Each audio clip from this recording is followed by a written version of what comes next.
It's been a long time since I've seen Nico.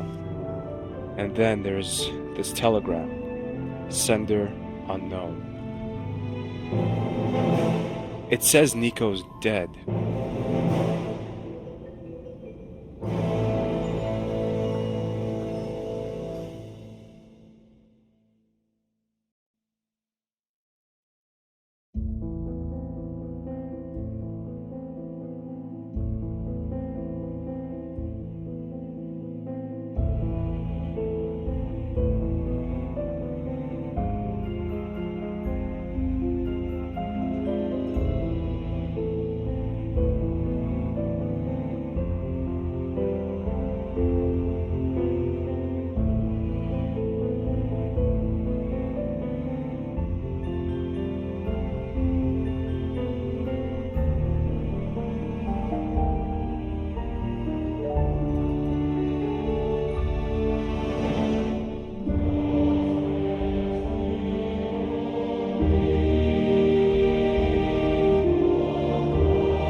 The rain was pattering onto the passenger plane from Madrid to Paris, while it was in its final descent.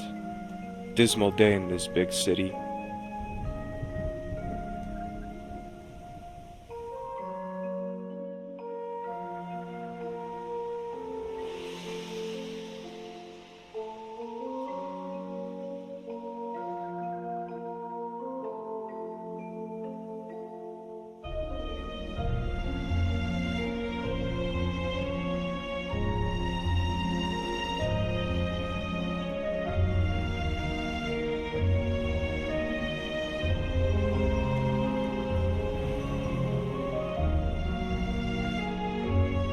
It's strange seeing Ruggieri after all those years.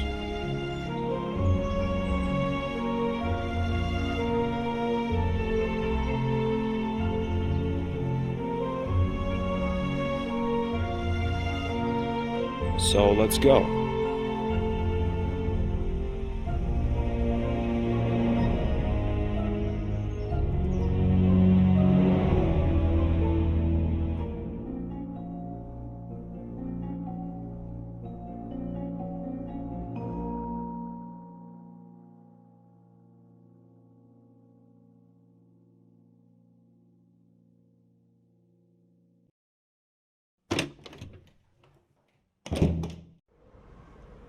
Nico, thank God you're okay.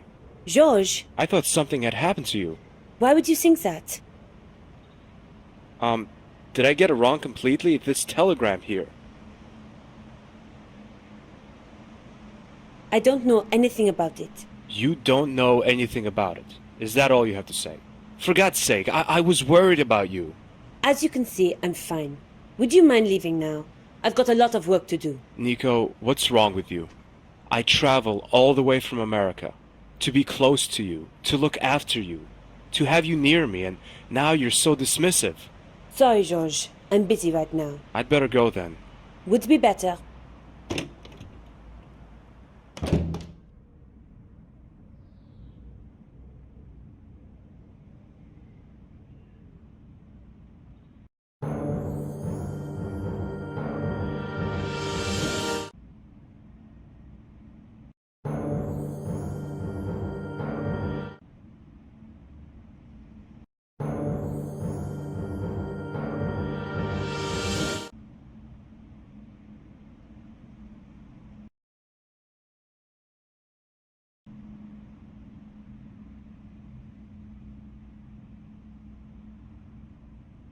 Yes, it's me, Nicole.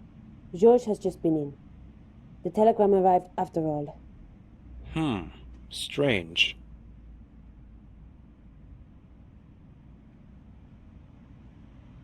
No, it makes no sense to talk to Nico right now.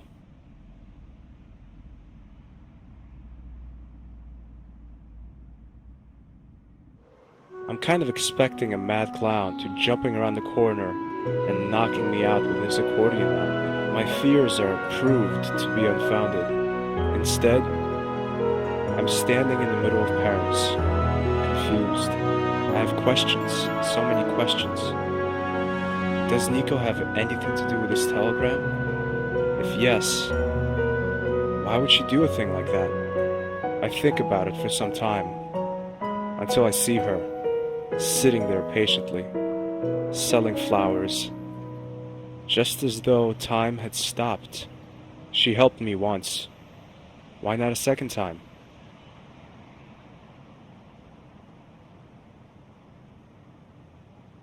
The flower vendor has broadened her assortment. If I remember correctly, she didn't have tulips a couple of years ago. As usual, I don't want any flowers. Excuse me. Me? Oh, it's you. Didn't I tell you you would come back? Yes, you sure did. No, I'm afraid I don't know what's going on with your girlfriend. Pardon? Ah, you were reading my mind. Well, it's in my nature to predict the conversational topics people are going to confront me with. And what do I want to ask? You want to know what your girlfriend has been doing during the last couple of weeks. Damn it, you're absolutely right. I can't tell you anything precise. Only this. Your girlfriend went out late in the evening a lot. Was she accompanied by a worm? Pardon? A blonde man with a ponytail. Ugly, wears specs and shorts and goes by the name of Andre Labenu. I don't think so. A lot off my mind. After a few days, her going out suddenly stopped. I hadn't seen her again till this morning. What do you mean? She didn't seem to leave her flat. That's not like her at all. Maybe you were talking to a customer when she came out. No, I don't think so. I have plenty of time to look at the scenery, if you know what I mean. I do. Business is going badly. Well, you could put it like that. I'm sorry. I didn't want to rub salt into the wound. You still have me as a regular customer, and I will certainly be back. What have you been doing all this time? I've been selling flowers, telling fortunes to the customers, the usual stuff. Well, it's not that usual, is it? It is to me. Don't you ever get fed up with selling flowers and telling fortunes? You know, I've done this for years now. After such a long time, it is difficult to start anything different. You could produce your own TV show. Something like Things You Always Wanted to Know About Your Future. Not a bad idea. But I think I'm going to carry on selling my flowers. After all, I don't want to make a show of my gift. I understand. Good. Yes, I can. Could we handle this in the traditional way? Meaning I ask first and you answer afterwards. That's more familiar to me. Oui? So, can you tell me if I'll go on a long journey again? Do you really want to know that? I guess so. You are going to die. What? If you're not careful. Well, that's nothing special. You will meet someone unexpected. That blonde ponytailed worm? No, it's not him. It is a rather good-looking person. Male or female? That's €5, please. Come on. I'm sorry, but soothsaying has its price. Pity. But I'll do you a favor. I'll give you this newspaper. Wow, thanks. I'm honored. Why are you giving it to me? When the time comes, you'll know. Can you tell me what's going on with the weather here in Paris? When I arrived, it was pouring rain and now bright sunshine. Yes, it's true. And it will rain again today. And it's going to be worse than this morning. Well then, I should take advantage of this beautiful weather. Besides, I have nothing better to do anyway. How about a nice little ice cream? Now that you mention it, good idea, actually. In Rouge Park, there is a very good ice cream parlor. Where do I find Rouge Park? Do you know Hermétique de Naval, better known as Site de Baphomet? I sure do. Years ago I borrowed a bucket from a painter, tricked a bouncer, then I... Monsieur. Oh, sorry. Where was I? Ah, yes. 2 roads on from there, the park begins. It's not particularly big, but the ice cream parlor is worth a visit. Thanks for the tip. I must be going now. Maybe we'll see each other again. Yes, we will. Certainly. Oh no, that sounds familiar.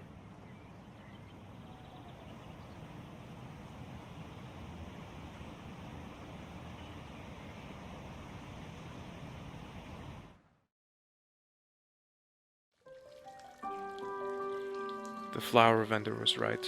Apart from the ice cream parlor, which is in fact an ice cream van, and a fountain, there isn't much here.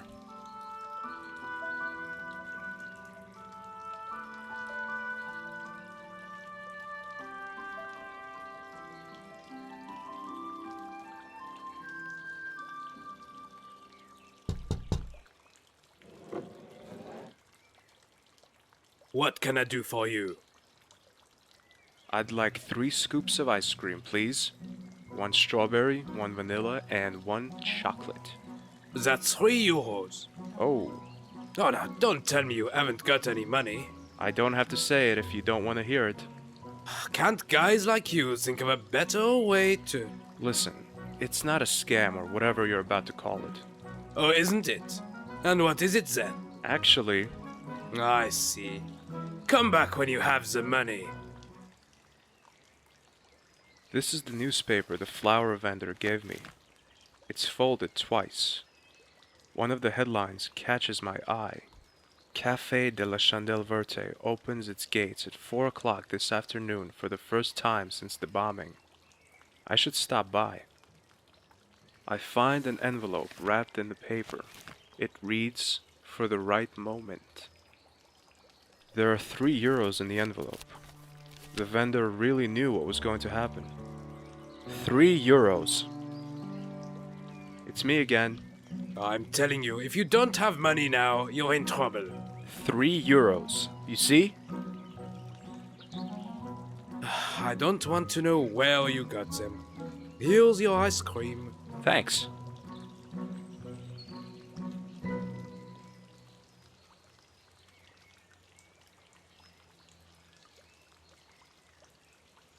Ew.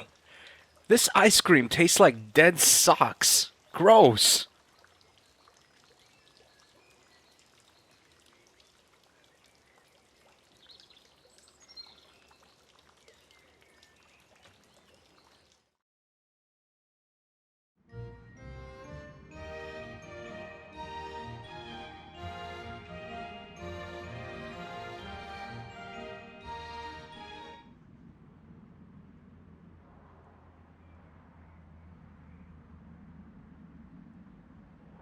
Monsieur, stop.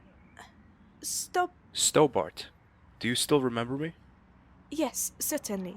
Your friend Nico used to talk about you a lot. And besides, you're the man who helped me up and comforted me after the attack.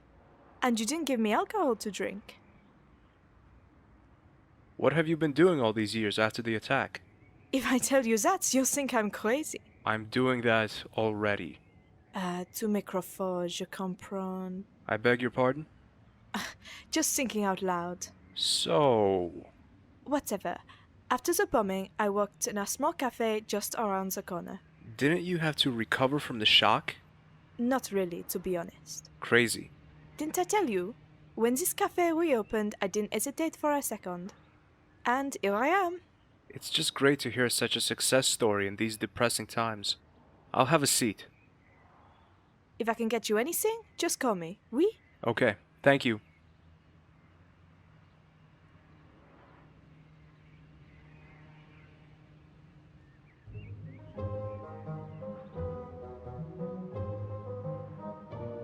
Now, who's that? Oh, it's George, our friend and adventurer. Hi, Andre. What brings you back to Paris after all this time? Let's say it's private. It's something to do with Nico, oui? It's about Nico. Something about a disappearance, oui? She disappeared? Didn't you know that? No, I didn't. She didn't tell me. A while ago, Nico went completely underground. For 2 or 3 weeks, nobody heard anything from her. Her employer was worried too, and I informed the police. Why didn't anyone tell me? I sent you a text message. Stop lying, Andre. Okay, I didn't think it necessary for you to get involved. I'm her boyfriend, goddammit. Ex-boyfriend, you mean? No. I usually mean exactly what leaves my mouth. Or whatever. Nico reappeared after these 3 weeks, just as though nothing had happened. What did she say? When I asked her about her being gone for so long, she only told me she had visited her mother in the country. That makes sense, I guess. Georges, her mother has been dead for nearly 2 years now. Maybe Nico thought I didn't know, or maybe... Maybe what? I don't know. But the worst is yet to come. It gets even worse? Oh yes, there was a rumor that Nico had tried to kill Bernard Lemar, the acting mayor of Paris. Do you really believe that? I don't know what to think. Since she has been meeting those people, she hasn't been who she used to be. Meeting what people? Come out with it, Andre! I don't have any details, but I know that she regularly attended those strange group meetings. One night I followed her, but near Montfaucon, I lost track of her. Montfaucon, but that's the place where... Exactly. The place where the Templars suffered their worst hour, and where regular Neo-Templar meetings are held. It can't be true. Nico and the Templars? It makes absolutely no sense. Why not? The evidence clearly indicates that. Sounds like you're suspecting Nico. I'm a student of history, George. I believe in facts, and the facts do not give a good impression of Nicole. My grandfather died, Nico isn't who she was, and is suspected of trying to assassinate the mayor. That's just incredible. Have you asked Nico about the attempted assassination, Andre? I did, but she denied everything. Did the local press cover the story? They did, George. The story went through all the papers for days. France Nationale had a particularly elaborate take on the topic. Interesting. Maybe the paper's archive can be of help to you. The papers must still be available from there. How did these rumors actually emerge? I mean, how's anyone supposed to know that Nico was the assassin? Is there any evidence? I'm sorry, George, but I must be going. See you later. What a pity to see you go.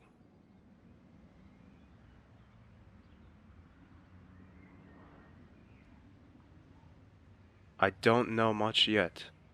The only clue I have is the France Nationale, and I must find out what's behind those rumors. I have a feeling Nico might be in danger.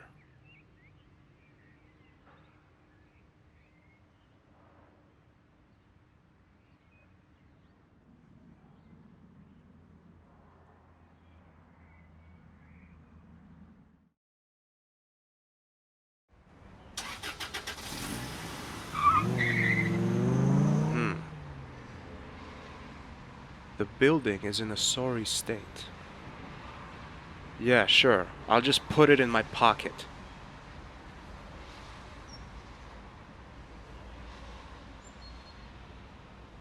Great idea. Kicking in the door, shouting, "Hello, it's George Stobart, and I'm burgling this building." Maybe it would be wiser to try and get inside a little less conspicuously. This must be the France Nationale office building. There is a sheet of paper pinned to the door, closed for cleaning. Makeshift editorial office in Rue Marie Curie. Damn.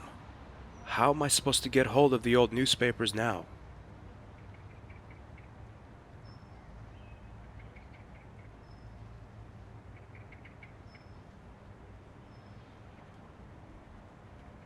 A heavy door secured by a padlock. A heavy door secured by a padlock.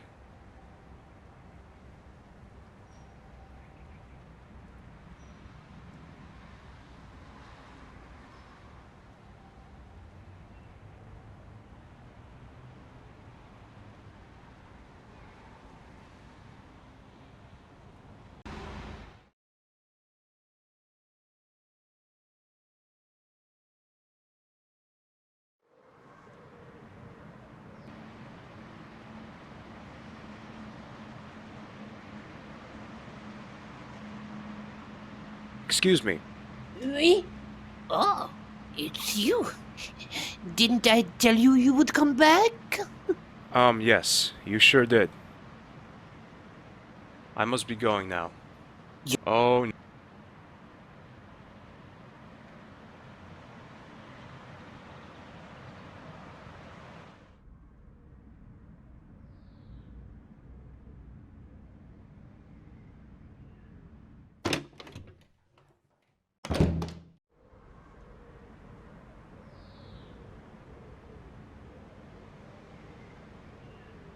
I can't believe Nico still keeps this old, disgusting thing. Yes, I could actually throw it out of the window, but somehow I'm lacking the whole "George, overcome all your doubts and destroy that stupid thing" impulse.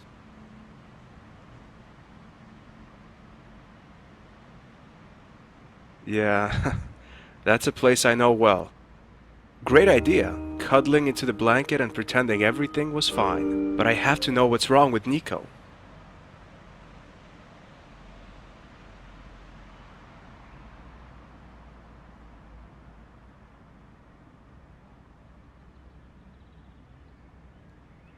There's a poster with Broken Sword 2 on it.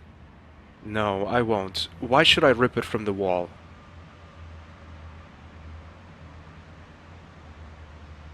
Nico's computer, it's running. Nothing happens. The operating system seems to be secured with a password.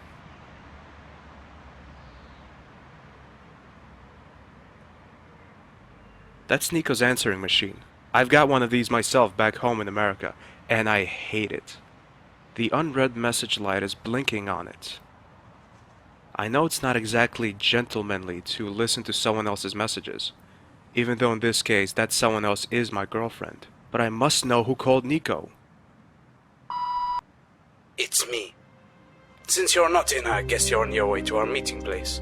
I expect you to be at the fountain on time. At the fountain? Which fountain did the voice mean?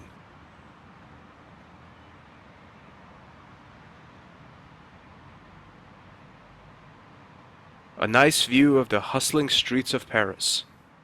Not really feeling like suicide at the moment. Maybe later.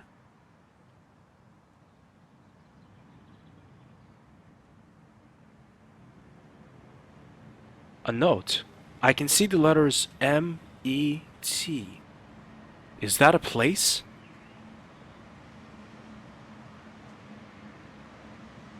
The last time I ransacked Nico's handbag, I found plenty of useful items, and that garbage present that Andre had given her. A pair of red panties. The bag seems to be quite full. My hands reach into the bag. Ouch! I cut myself on a sharp metal something. As I get it out, I realize it's a pair of scissors. Nasty. Again, my hands touch something pointed, but this time I'm prepared for it. A hairpin. The last time I reach into Nico's handbag, I feel something smooth. Oh my god, it's a small purple slip. Probably another of Andre's presents. That sneaky little... That's Nico's handbag. A note. I can see the letters M-E-T. Is that a place? Now the hairpin is a perfect lockpick. Wow, what am I supposed to say? Oh my god, it's a small purple slip. Now the hairpin is a...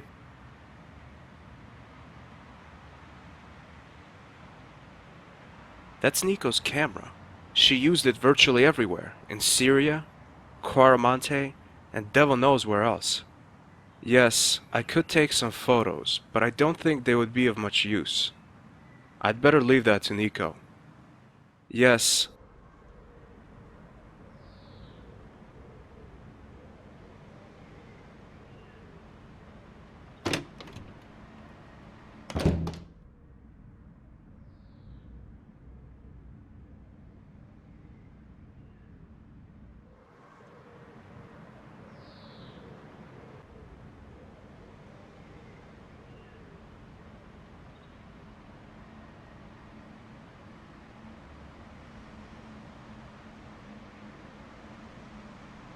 Nico seems to have become interested in DIY recently. Either this, or it's one of Andre's silly presents. I can imagine Nico's face when Andre brought her a screwdriver from his expedition to Africa. Oh, Andre, you shouldn't have. Well, Andre, you really shouldn't. Always useful. Always useful.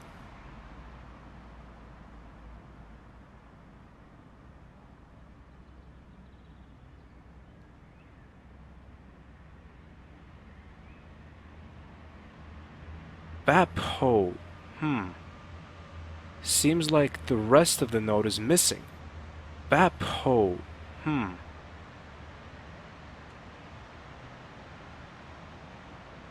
That's it, Baphomet. But what now?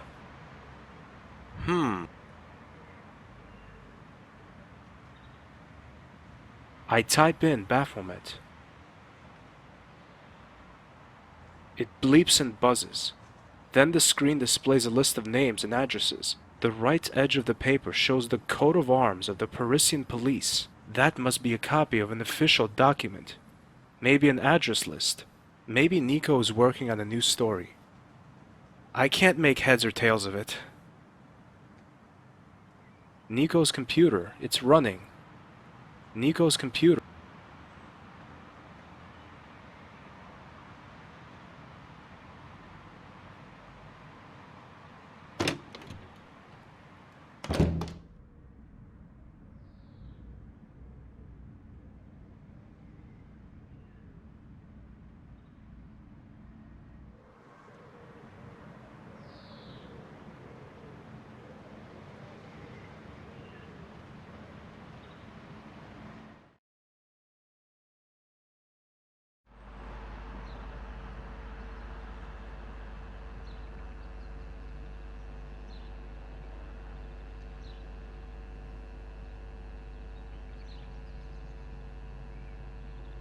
Why should I open a fuse box in the middle of Paris without any reason?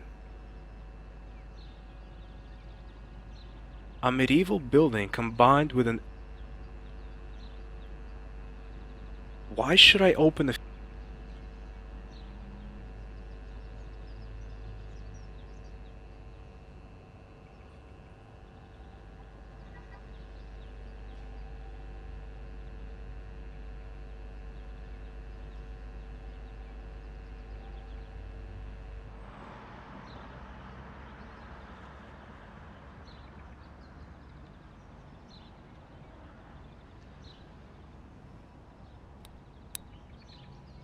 An original Parisian tramp is sitting on the ground.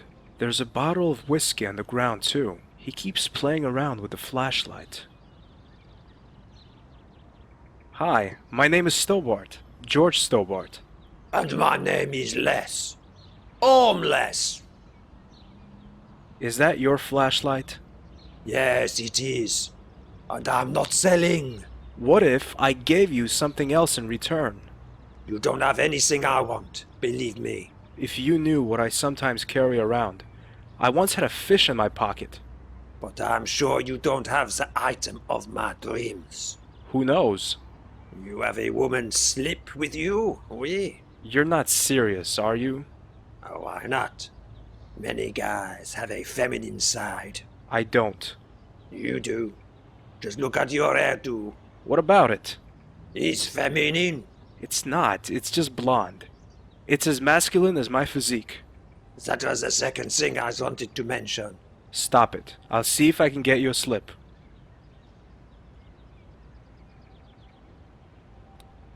I've got the slip.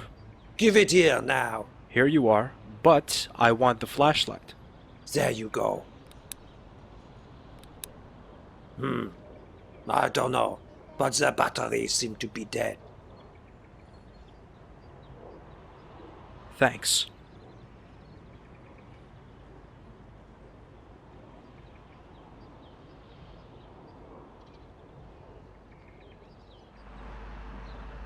The batteries seem to be dead.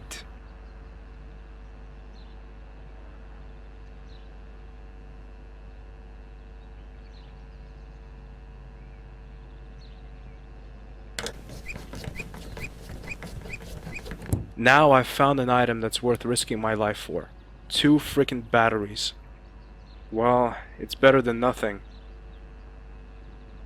George Stobart, the only man foolhardy enough to fumble around in a high-voltage fuse box for batteries. Power seems to be on. I'm feeling a little queasy. Should I really put my bare hands in there?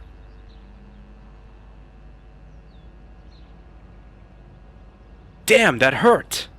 But at least I have courageously acquired 2 Mafasson batteries. Great! Wow, what am I supposed to say?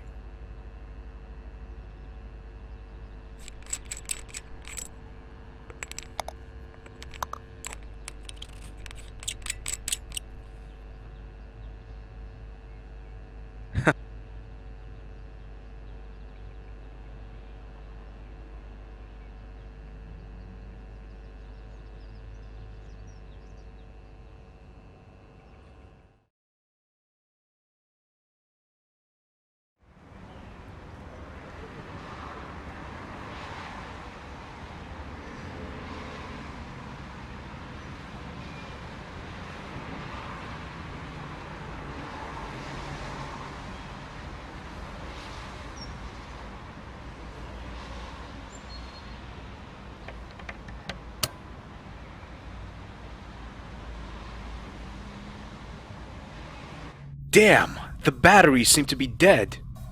Ouch! Ah! Oops! I should hurry up.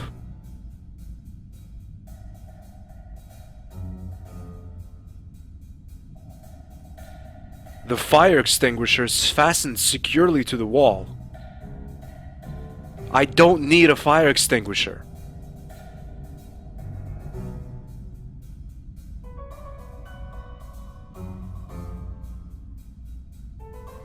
On the shelves, the newspaper issues are neatly arranged according to their year of publication. These are the shelves of the current year, 2003.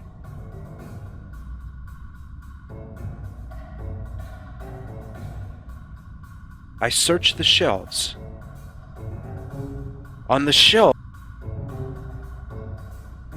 I search the shelves. I search.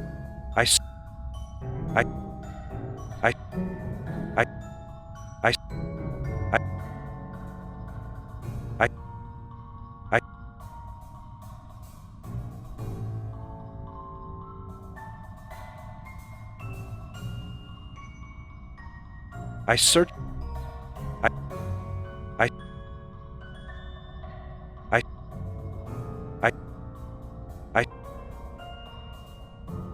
The attempted assassination is criticized in bold letters. Reporter under suspicion of murder.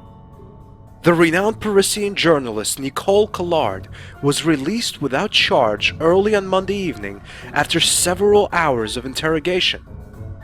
According to Police Inspector Henry, suspicions of Miss Collard being involved in the murder of Mayor Bernard Lemire could not be backed up with hard evidence. Lemire had lived under the threat of repeated assassination attempts in recent months after overtly confronting Parisian cults and their totalitarian structures. The 34-year-old photographer Collard came under suspicion when the Irish journalist Ferdinand Arvin accused her of being involved with the assassination and membership of a cult called the Knights Templar. Arvin announced he would back up his accusations with hard evidence within the next couple of weeks. He is currently living in an unidentified safe house under 24-hour guard by police for his own safety.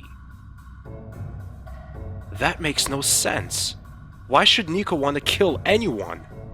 I must learn something about that reporter Irwin. But how?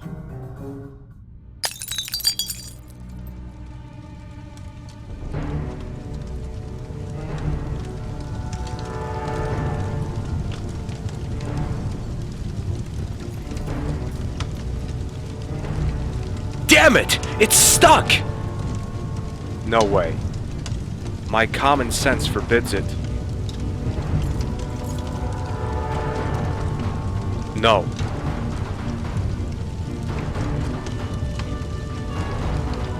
That doesn't work.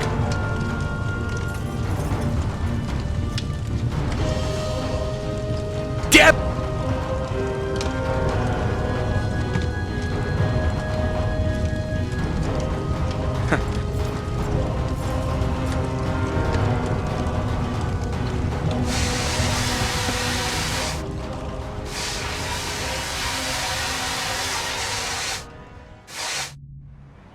That was close. I seem to have made an enemy. Strange. The only one who knew I was here was Andre. I won't go in there again.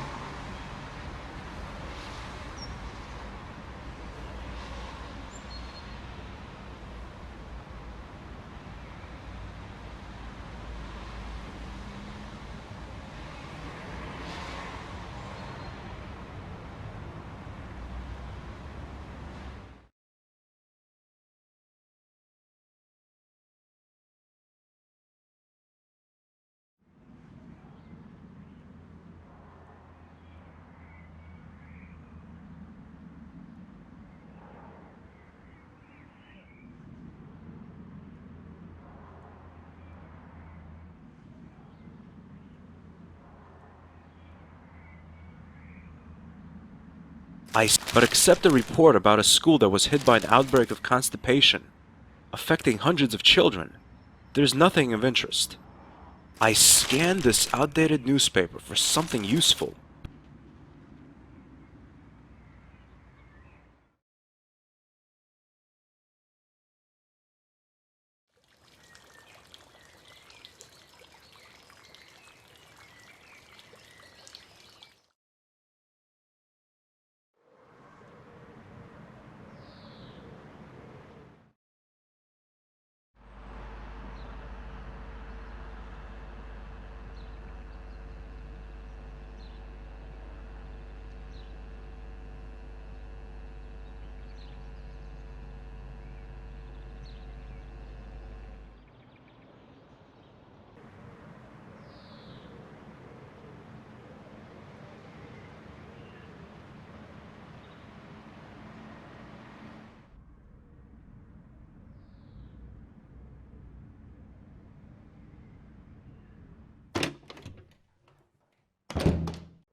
As I look at the list again, the name Ferdinand Arvin catches my eye. That's the journalist mentioned in the same newspaper article as Nico. Right next to his name, it says Mouvage 12.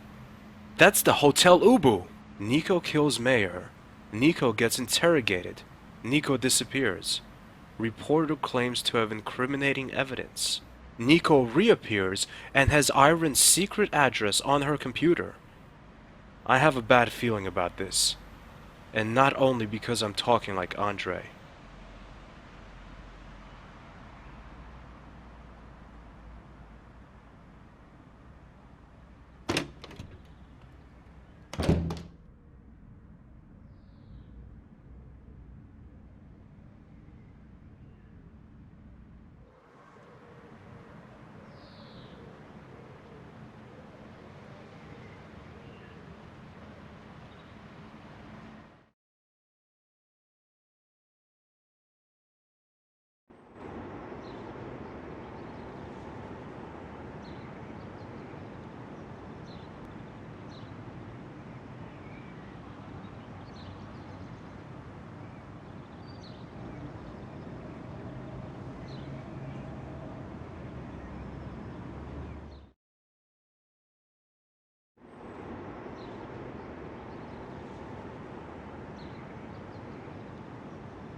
The chalkboard displays the different meals the hotel has on offer.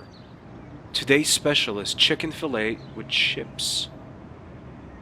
The chalkboard is fine where it is.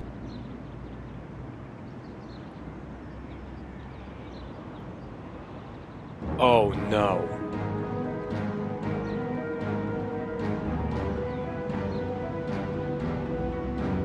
Monsieur Stobart, nice to see you again. I can't say it's nice to see you. Flap, stop waving the gun around, will ya? Sorry, Guido. So, Monsieur Stobart, may I beg you to move? We don't want to make a scene, do we? No scene? No scene? Do you expect me to let myself be shot just like that? If you cooperate, nothing will happen to you. For the moment. How did you manage to get out of the church in Bannockburn anyway? None of your business. Can I shoot him now? Not yet, Flap. Not yet. Oh, man. Can't we just be friends? What? And lose out on 2 million euros? What are 2 million euros compared to a real, long-lasting friendship?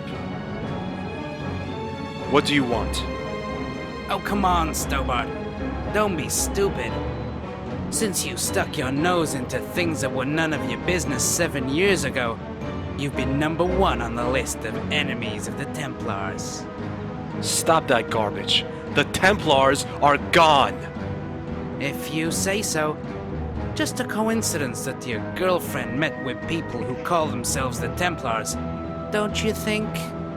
Liar! Nico would never get involved with those idiots. I could see a broad smirk spreading all over his face. You've met Mademoiselle Collard today? Yes, why? Just curious. If you touch her... That need not concern you anymore. Not since she's been going out with that fair-haired history professor. Andre? Right, that's his name. The two make an excellent match, don't you think, Monsieur Stobart? Another lie. Every word that leaves your mouth is a lie, Guido! So, the Templars still exist. Yes, and they're stronger than before. If you think you wiped out all the Templars during your Scottish adventure, you are sadly mistaken, Mr. Stobart. And you guys work for them again. Monsieur Stobart, we are the kind of people who are often called mercenaries. We get our money, that's all that counts for matters to us.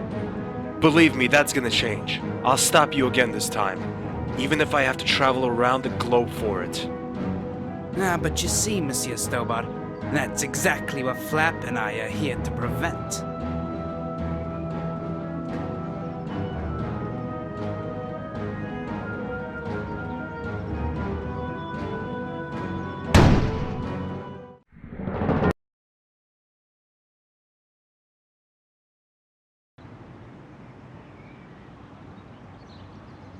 Oh no.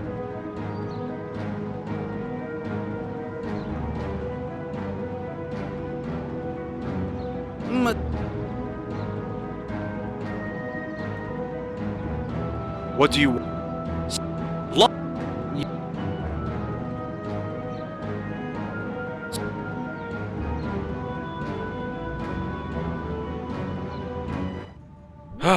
That was close.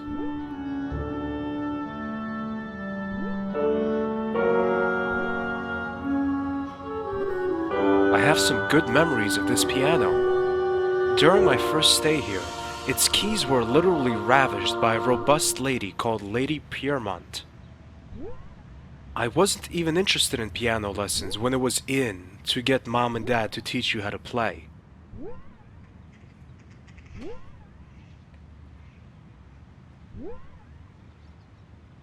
There's a boy standing there playing with a thingy. Afternoon, boy. Hello? Hello, who are you? I'm George Stobart. That's a weird name. No, it's not. But it is. No, listen. Stobart is a perfectly normal name. Stobby? My name is not weird, okay? Stobber, Stobby, Stobbo. Who would have imagined this? I travel halfway around the world to have an argument about my name with a boy with the intelligence of a banana. My dad has a better name than you, mister. So, what's his name then? Flap? No, Ferdinand Irvine. Where's your father now? He went out. Told me to wait here, but he ain't come back yet. What's that toy you're playing with? It's a Freggy. A Fremy? Freggy. Don't you know anything? It's a sort of rubber ball. Looks funny. When did you last see your father? About 3 hours ago?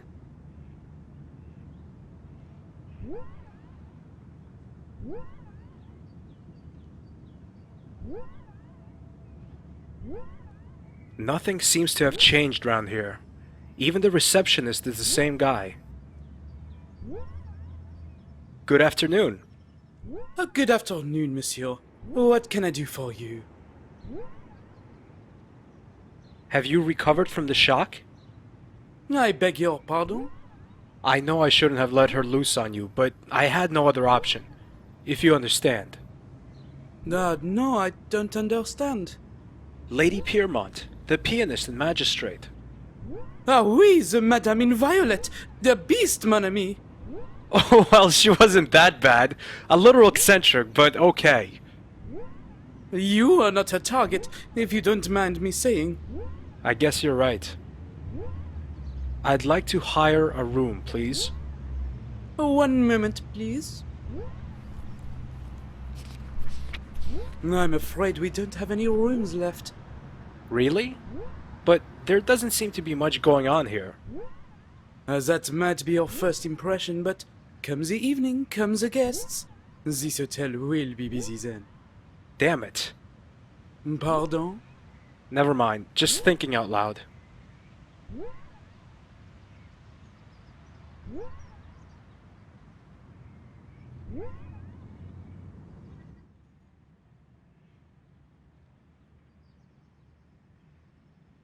The door is locked.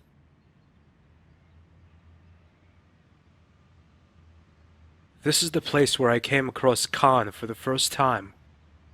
The memory of it still gives me the creeps.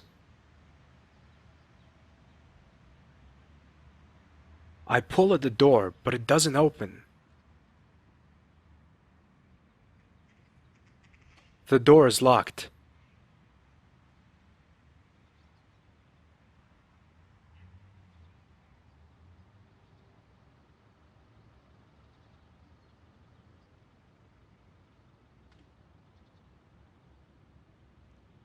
No.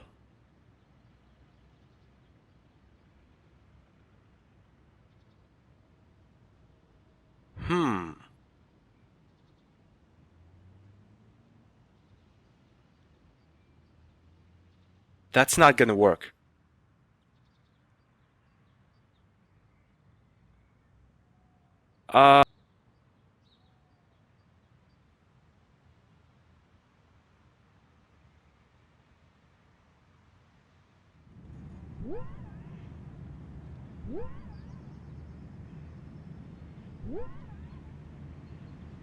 No.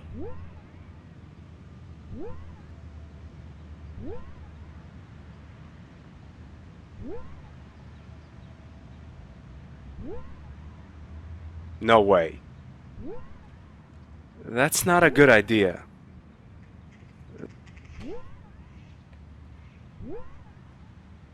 I scanned this outdated newspaper for something useful, but except a report about a school that was hit by an outbreak of constipation, affecting hundreds of children, there's nothing of interest. I scanned this outdated, but except a report.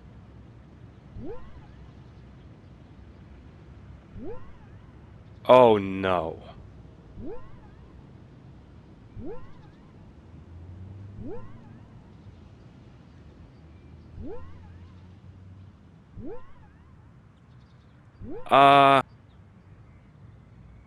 Nope. What do you think of this? Wow, a screwdriver. I've always wanted one exactly like this. Really? Of course not. Why do you bother me with such a thing? Well, to be honest, I don't know.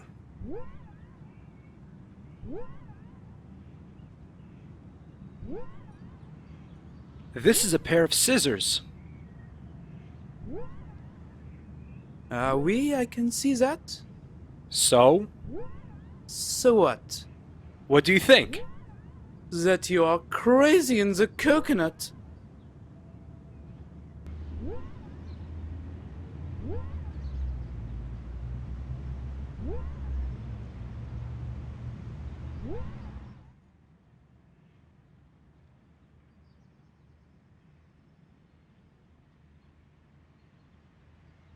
There's something under the door. I wonder if that's intentional.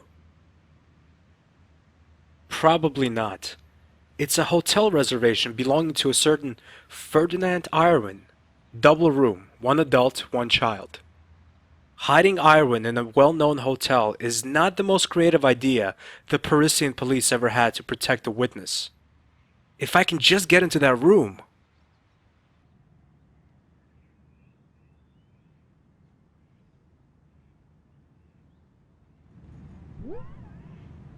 It's a hotel reservation for a person called Ferdinand Irwin.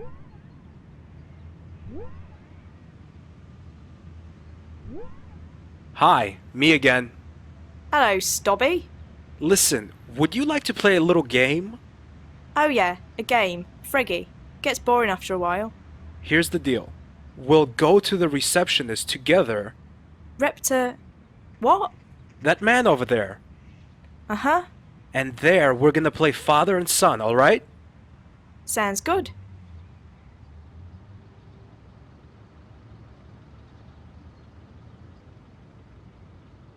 Me again.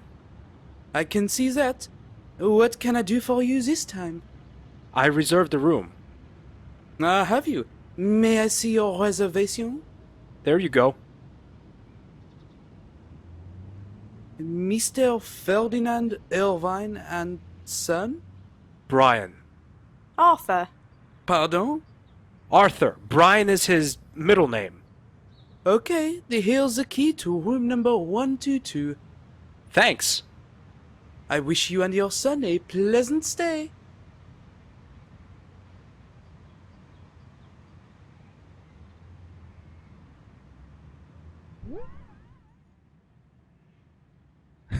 Wow.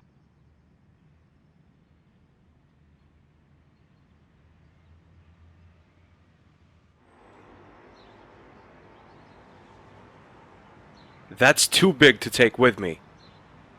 I don't have anywhere to put it in.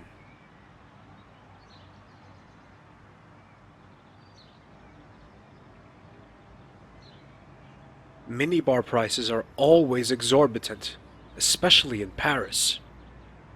I'm not thirsty at the moment.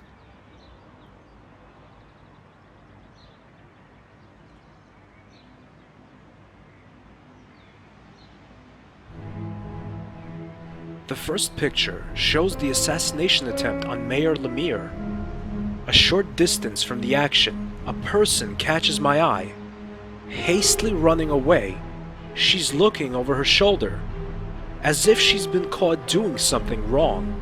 She's a medium-sized, slender, obviously wearing a bad wig. Wait a minute.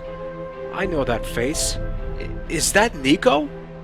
The second picture was taken at night, but I instantly recognized the place it was taken. Mafassan.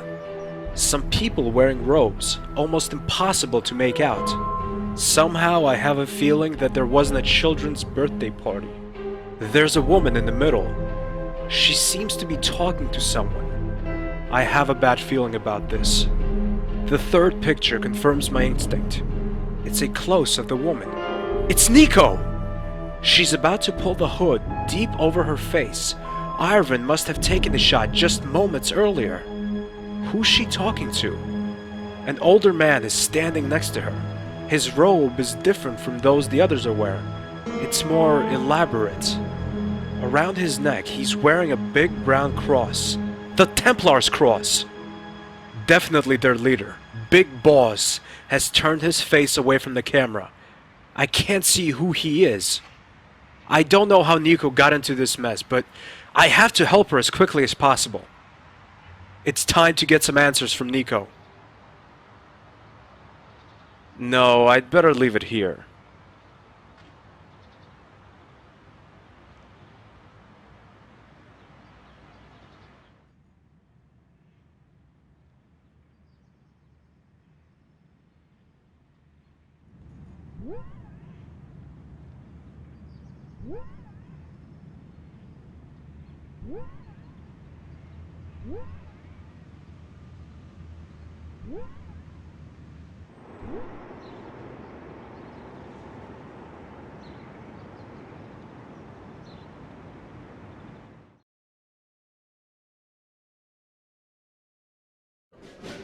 Wait a minute, what's this? A parade? There are huge barriers blocking the way to Rougerie. Just my luck. I must find another way.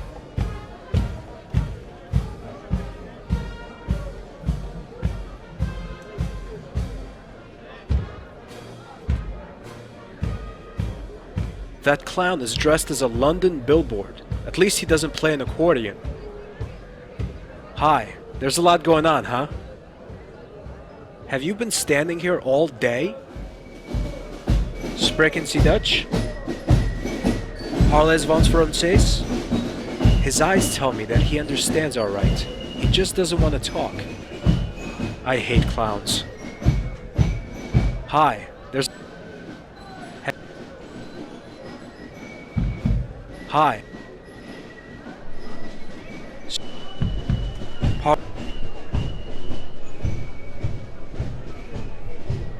They don't even notice me.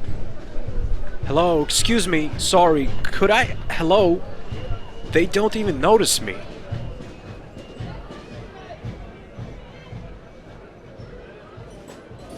He seems to be following the parade with ardent interest.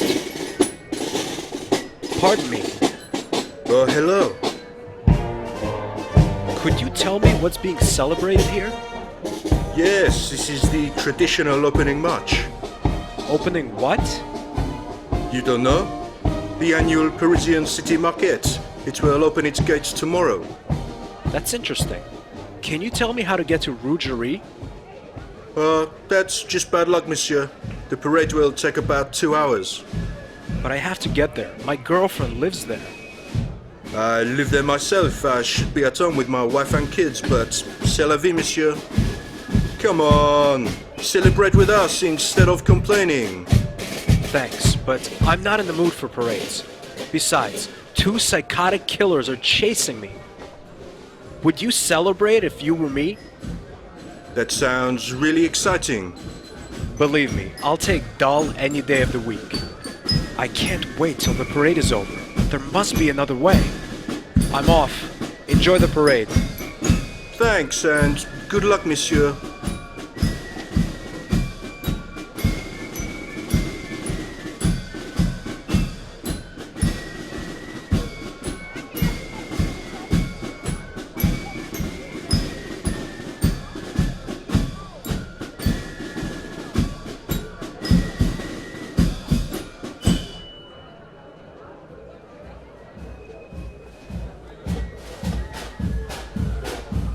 No.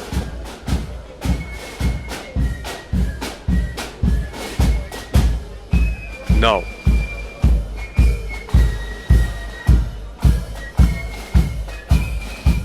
Nope. That's not gonna...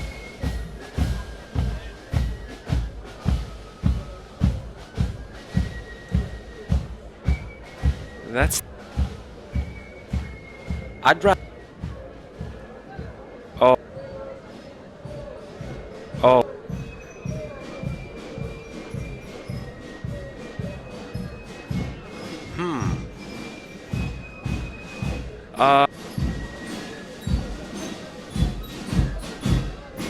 Nope.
That's sold by the cardboard nose over there.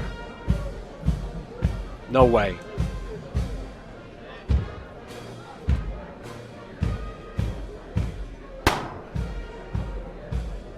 That balloon bursts like a bubble. I like it. The passers-by don't. They look at me even more grimly than that goat that time in Longplay. At least there's a passage now.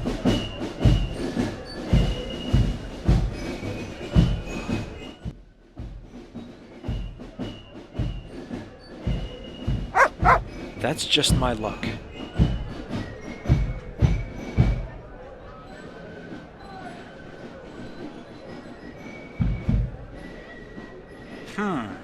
Maybe it's just me, but this trash looks kind of familiar. No, I hate pushing boxes.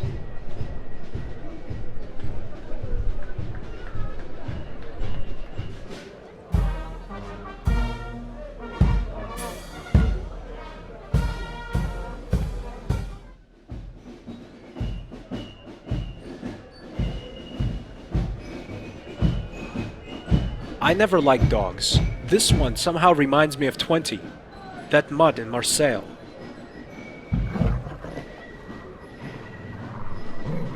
Do I look deranged? Yes, nice doggy.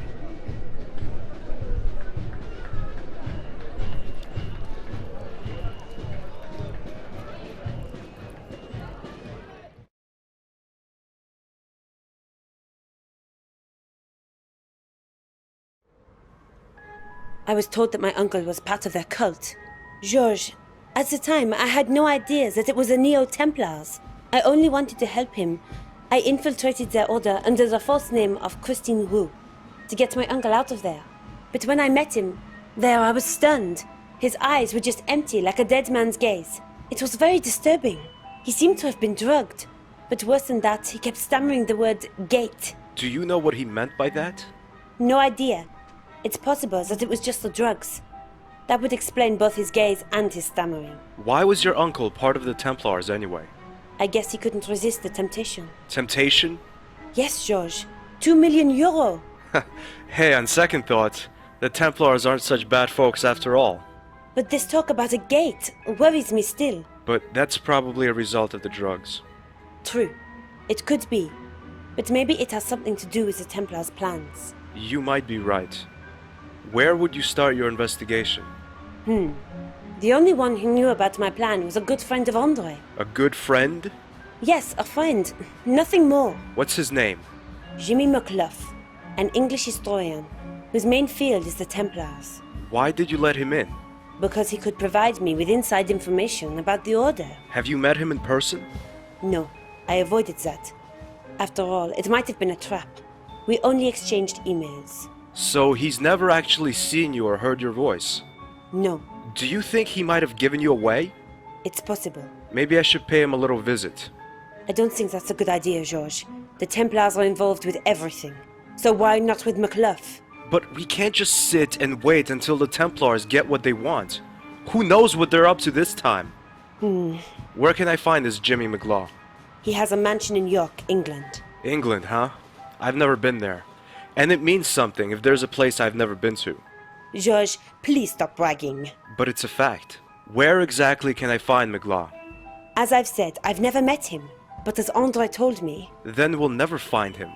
Can't you forget your childish rivalry for 1 minute? Not for a second. Anyway, you should start at the York Library. McCluff is a scholar, so he should be registered there. Maybe you can find his address in the personal file. Take a map at the airport. The library should be on there. Will do. I better be going. Wish me luck. Okay, George. Take care of yourself. I'll ring you as soon as the plane lands.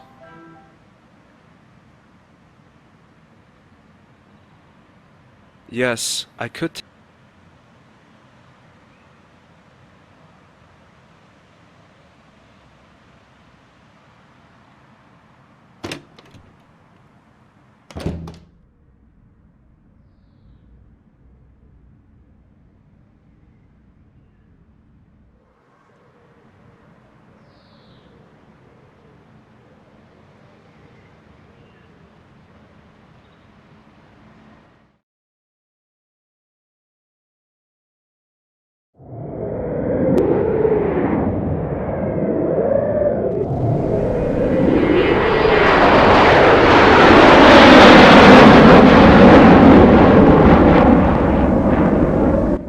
This is a York map. I'm over here. And the public library is over here.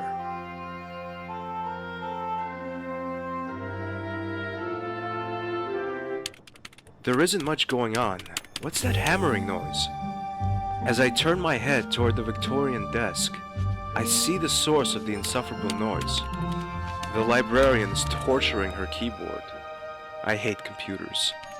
Might be connected to the fact that I'm not very computer literate.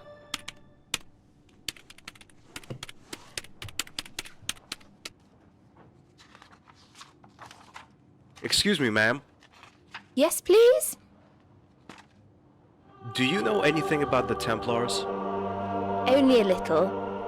They were a pop group that made quite a splash in the 60s, you know. The ones with the mop-top hairdos. I think the group you're talking about were the Beatles. The Templars are some sort of chivalric order whose descendants tried to take over the world recently. You don't believe me, do you? Not really, sir. There's not much going on today, is there? You're right.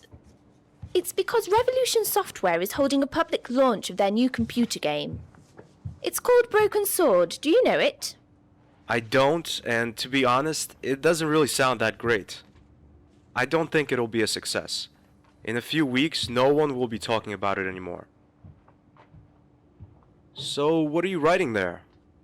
None of your business. Sorry, I only asked. I was joking, sir. My late mum always told me be friendly and funny to all the people you meet. Yeah, very funny. Stop making fun of me. I'm sorry, I was just taking the mickey out of you. Stop it. Okay, I see. You're not a humorous person. Yes, I am. I can be extremely funny. Why did the blonde climb up a glass wall? There was someone outside the door who told me that joke. Don't you think that kind of joke is cruel? Well, let's change the subject. I need some information about one of your members, Jimmy McClaw. I'm afraid that's impossible. Why? Because I can't just hand out private information to a complete stranger. Data protection, you see. Sure, but I'm not a stranger, am I? Aren't you? Then you must be Michael Burns, the one Mr. McCluff said was his best friend. No, I'm not Michael Burns. At least you didn't lie to me. I made the name up. Can you make an exception? It's really important. I'm afraid not. Well, thanks anyway. Bye. Bye!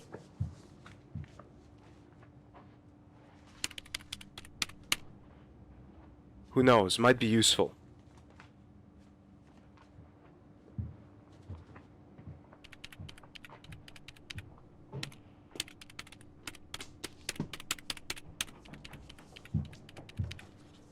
Excuse me. Yes? My name is Stobart. George Stobart. Ah, hi. My name's David. Hi, David.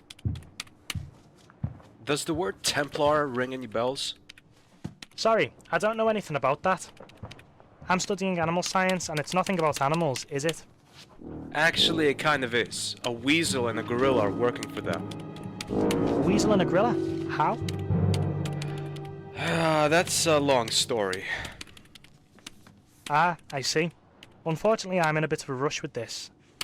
I have to hand in my essay next Monday, and I haven't even half finished. Cheer up. I'm sure you'll make it. Thanks. I wish I had your confidence.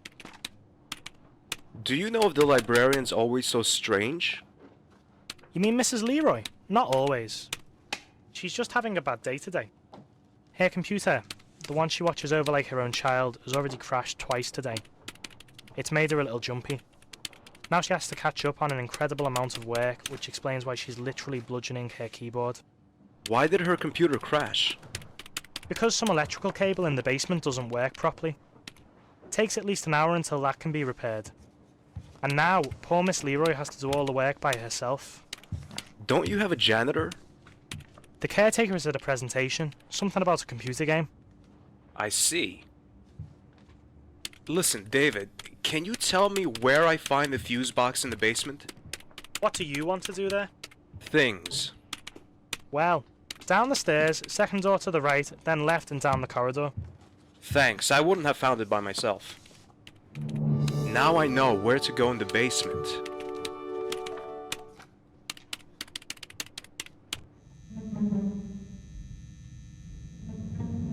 It says York United.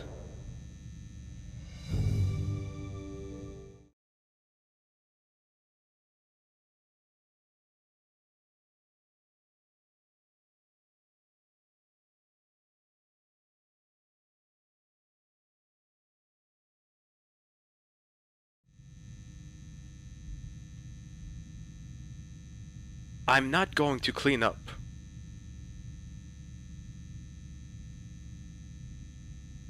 This should work.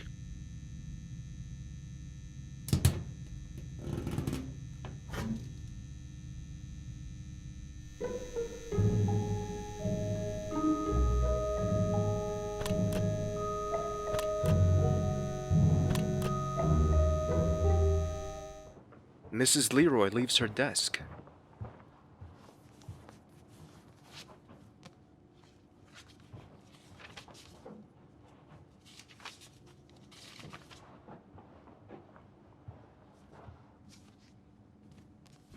Let's see. Here's the card index. Manish, Marworth, McKinsley. Aha! There it is! McGlaw, Rangersfield Hall. Somehow, I have a bad feeling about this.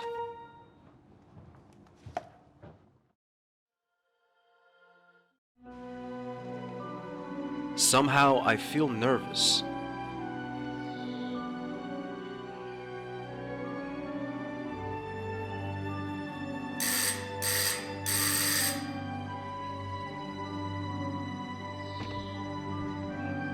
How can I help you? Hi, my name is Stobart. George Stobart. I have an appointment with Mr. McGlaw. Strange. He didn't tell me about it. Besides, he has a visitor right now. It's really important. Okay, come in. I'll show you the way. Thanks. Mr. McClough's room is at the end of the northwest passage. It must be cold up there in the Arctic region. Thanks very much.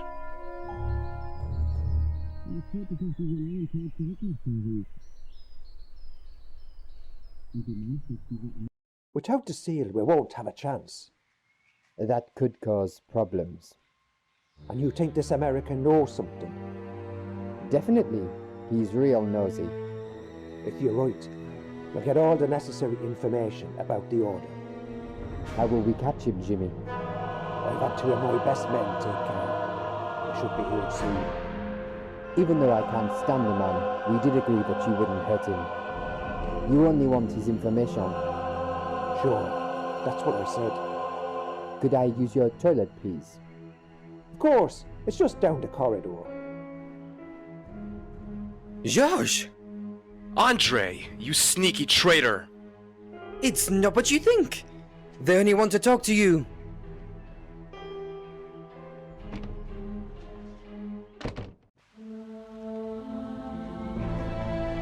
Oh no!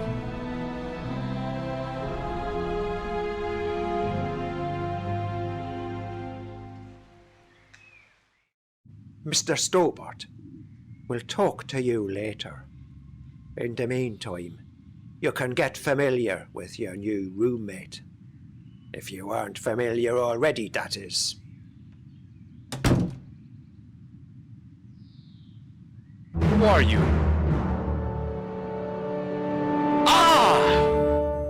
You seem surprised, Mr. Stobart. How did you... You're not the only one who can play tricks. But I saw you lying dead on the floor of the train compartment. Immediately before I got on the train to Bannockburn, I put on a bulletproof vest. After all, unlike you, I knew what was ahead of us and who we would encounter along the way.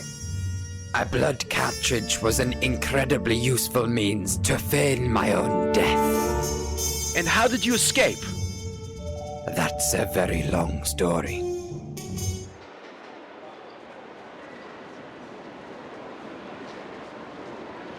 I've followed George to England. I haven't heard from him since his arrival in York. That's not like him at all. I'm really worried. There's something in my bag, but the usual items carried by any woman, and a phone number.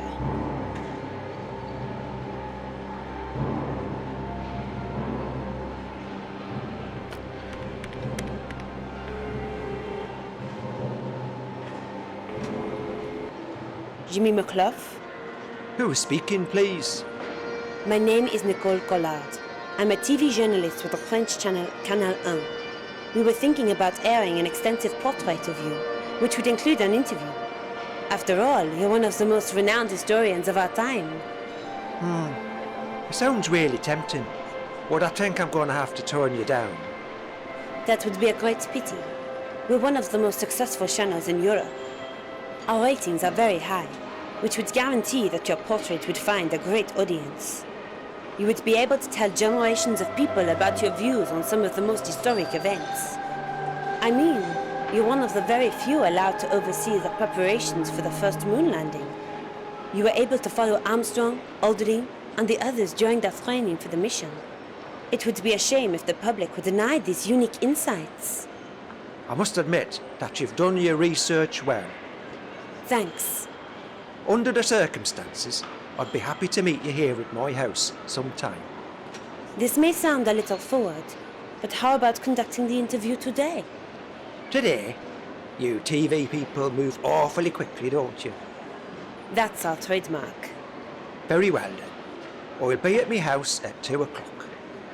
For reasons of security, I can't tell you my address over the phone, but you can meet me secretary at the History Museum. She's leading a tour for a group of children there. I'll phone her and tell her you're coming. She'll bring you here. I'm sorry that I have to make it this complicated, but there really is no other way. There have been attempts to assassinate me. It seems as if I don't only have friends. I'll wait for you till 2 o'clock. That's in 20 minutes.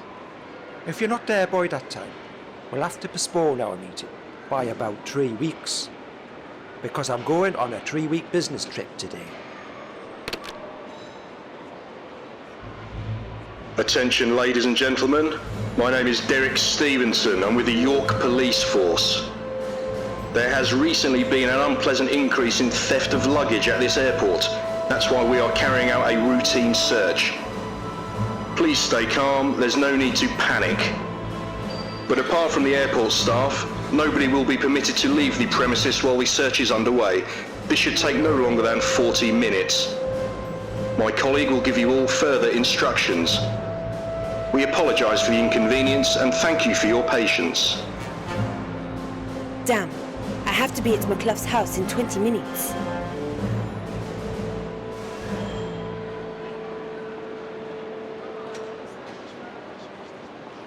Stop, you can't go in there.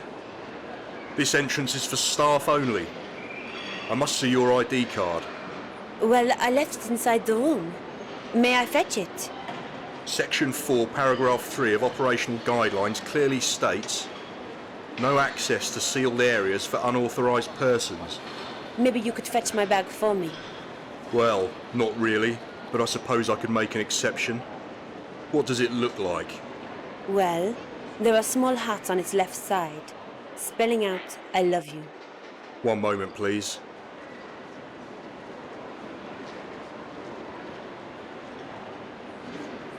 I'm afraid your bag is not in this room. And you really can't let me in? Section 4, paragraph 3 of... Okay, I understand. Have a nice day.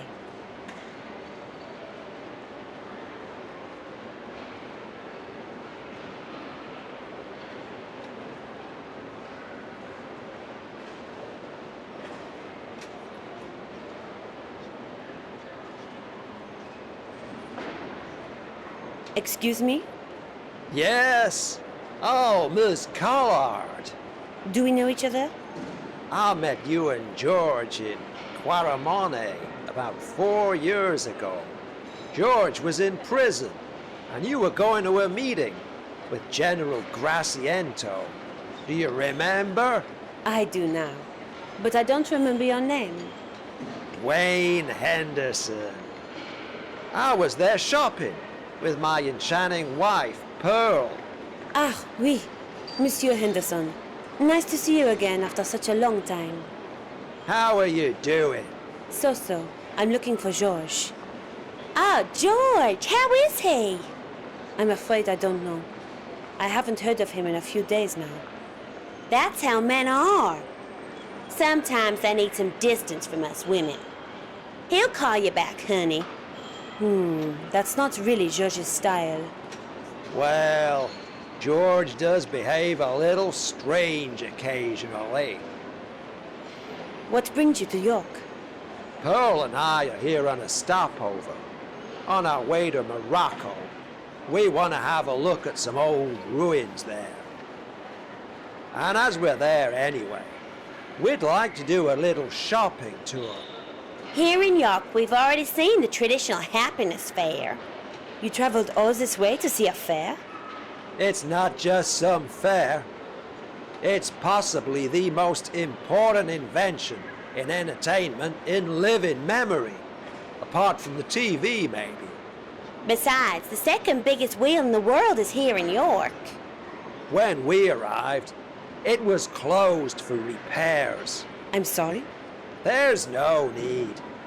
We went on the water roller coaster twice instead. Whee, that was fun! Especially when you kept screaming into my ear all the time. Don't be so prickly, Bumblebee. Oh, Bumblebee. May I ask you how long you and George have known each other? Since we met in Syria. That was in 1994, I believe. 1996. In 94, we visited my grandparents in Canada. Oh, yes. Terribly boring there. And all those strangely dressed policemen. Mounties! What? Those policemen you're talking about are called Mounties. Whatever. Those Mounties were constantly watching us and kept inquiring. Life isn't easy in Canada for an American tourist. Those Mounties were just being nice and polite. I don't think it's nice and polite to ask how I'm doing and where I'm going 3 times in a row. That's intrusive. That's what it is. If you say so, honey. It's really interesting to listen to you, but unfortunately, I haven't got much time. Have you ever heard of a historian called Jimmy McClough? Oh yes, we were in his museum. The History Museum. That's the one, you know it? Not really, but I have an appointment with his secretary. After that, I'm going to meet Mr. McClough in person. You are gonna meet Mr. McClough?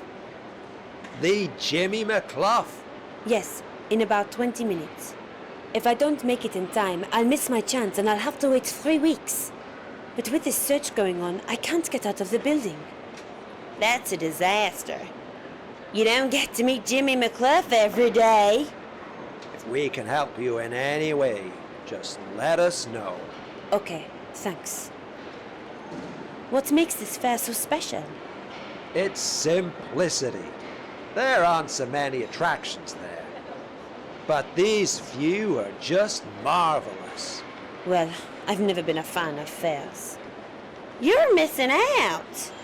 You didn't by any chance see Georges at the fair, did you? No, I don't think so. Did we, Dwayne? Don't think so. Sorry. Well, thanks anyway. Could you do me a favor? Yes? Could you somehow distract that watchman over there? That police officer? Exactly. Do you want to get into that room? It's my only chance to get out of the building before my 20 minutes are up. Okay, we'll help you.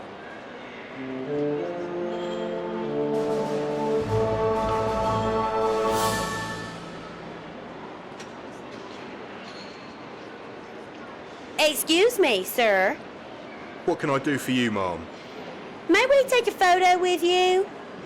You don't see a real British policeman every day. Especially when you come from America. It's an honour, ma'am. But you know, we have a policy. To hell with your policy.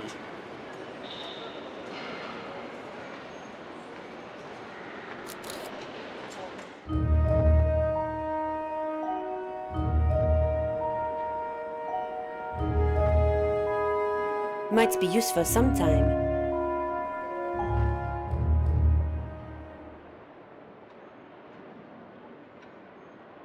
I'll need that one soon.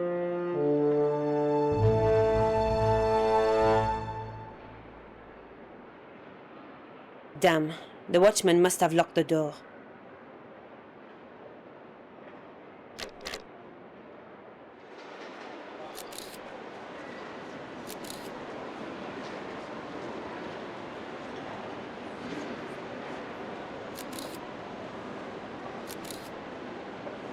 Wait a minute. Only airport and flight personnel are allowed to leave the complex. Don't I look like one of them? That's beside the point, miss. May I see your ID, please? You know, regulations. Here's my ID.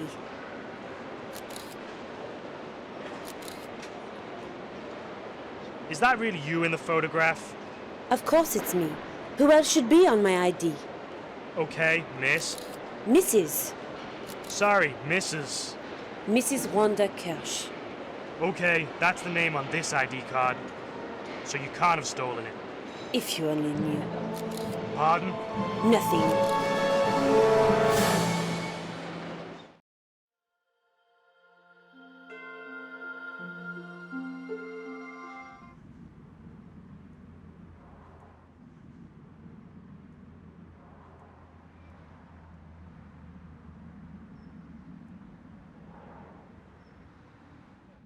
Damn, the dirt on my shoes has alerted a watchman.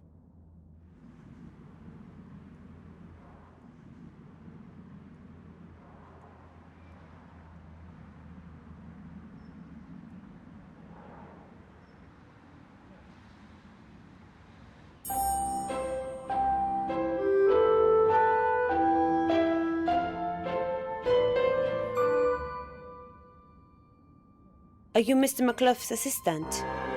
Who wants to know? My name is Nicole Collard. Oh, right. The journalist. We should hurry, or we'll be late. Okay. This is Mr. McLough's estate. I think you can find your own way from here. I have to leave you here. My group of children are waiting. Thanks a lot. It's been a pleasure. Goodbye and good luck with your interview. I take a look at my watch and I notice that I'm 5 minutes late. What am I to do?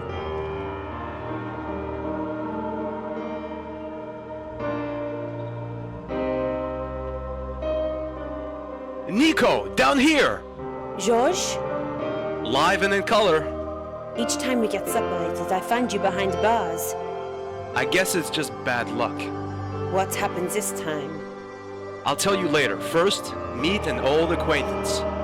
Mademoiselle Collard, good to see you again. You evil, deceitful idiot! I thought you were dead! Nico, calm down and get us out of here first. Us? You don't expect me to get this murder out of here, do you? Yes, I do. Come on, I'll explain everything later. I might need it later.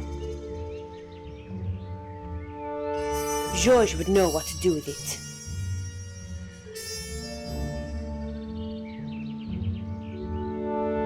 When I was young, I used to watch Western movies with my father.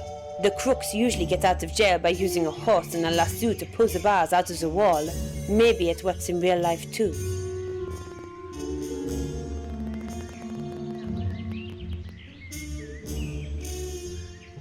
This could work.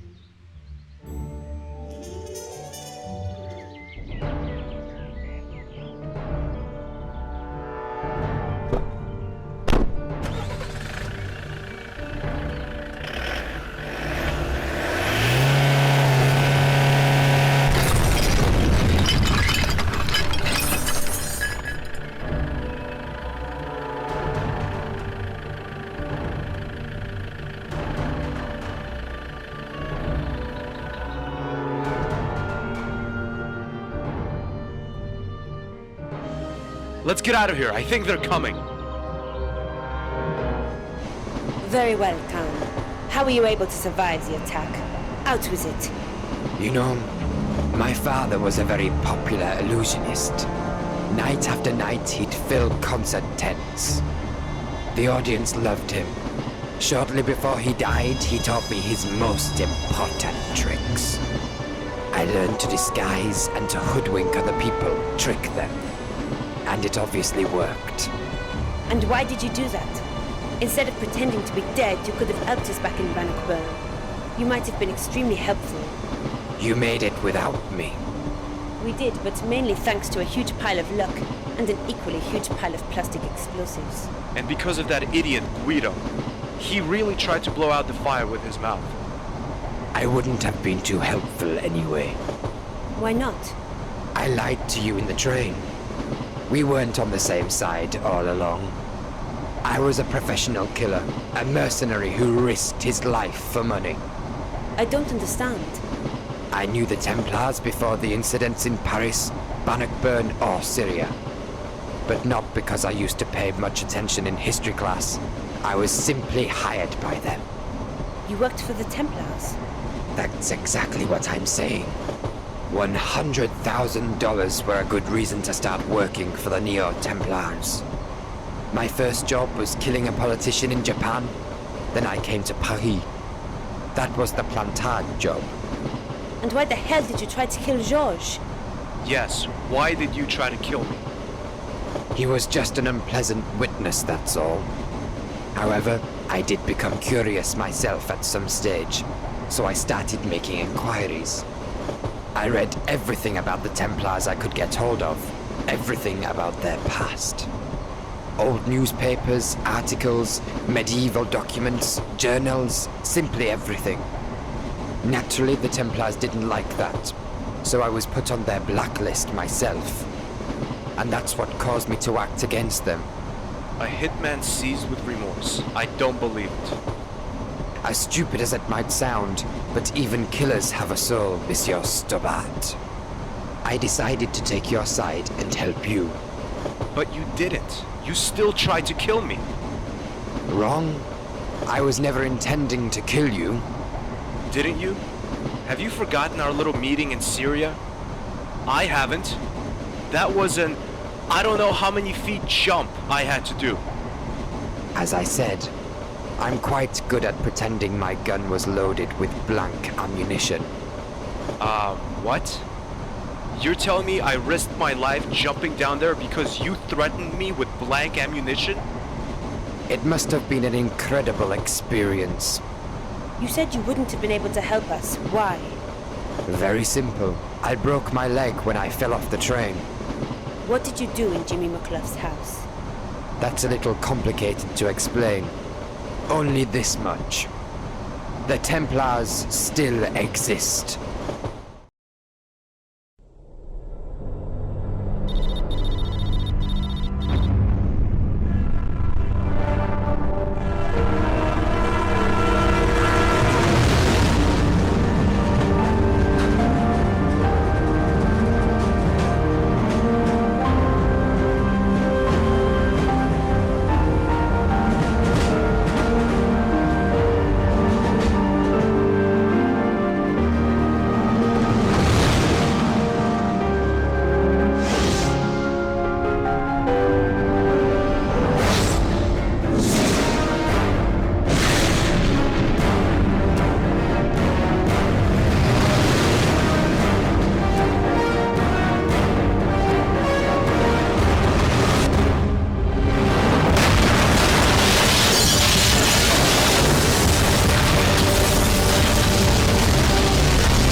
There's a name engraved.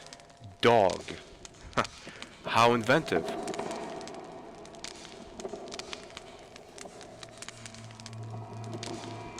A girl. She looks worried. Hi, my name is George. What's yours? My name's Miranda. How old are you, Miranda? I'm 12. Why are you sad? My dog's run away. Don't you want to look for it? I can't. Why not? I'm blind. Max is my guide dog. I see. Shall I find him for you? Would you do that, mister? Sure, Miranda. I'd love to. Maybe you can also find my dog whistle. Max must have somehow torn it from me when he ran away.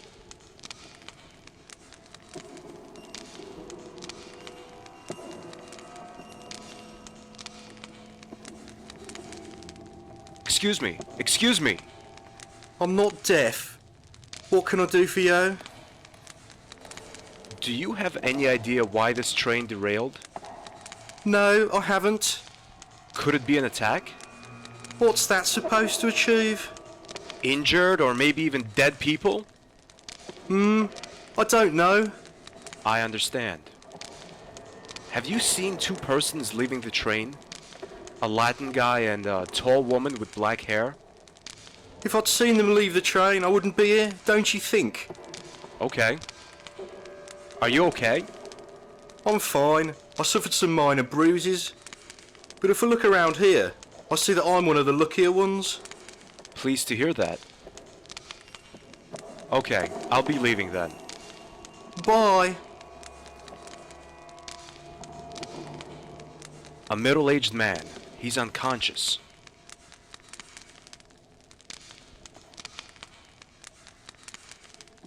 He's snuffling at the bench. Strange. Oh my god, that looks like a bomb. The clock gives me 30 minutes to get rid of it. I take a closer look at the dog, and I see that he really ripped the whistle from Miranda. Carefully, I take it from him.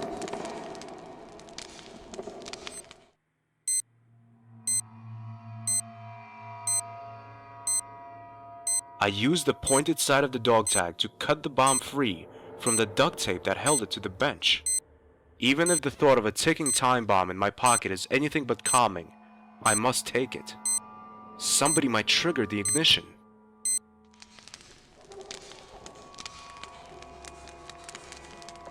Hello? The old man is unconscious. I didn't notice him a moment ago. Hello? The old man is unconscious.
Hi, Miranda.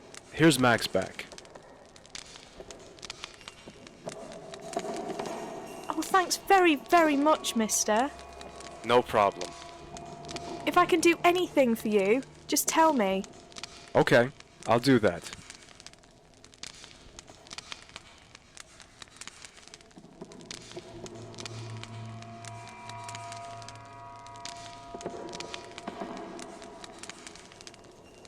Excuse me, sir? Yes, Where are you coming from?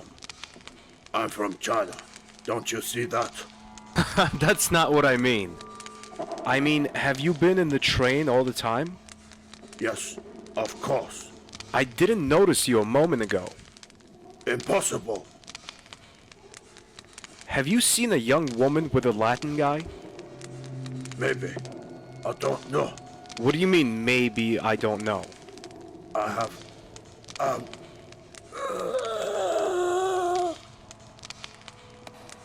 Hey, are you alright? Oh no, he's dead! He behaved so strangely when I asked about Nico and Khan. I searched the body and find a photo. The words "See Hang" are written on the back, and there's a letter.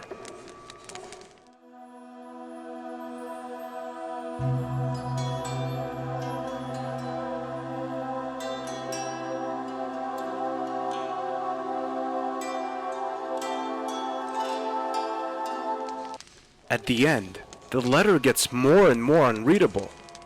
I can only read parts of it. The man wrote something about term.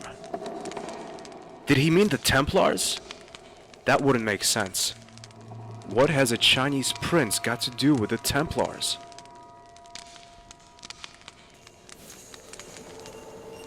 I search the body again and find a roll of duct tape. Now there's duct tape on each side of the bomb. And now?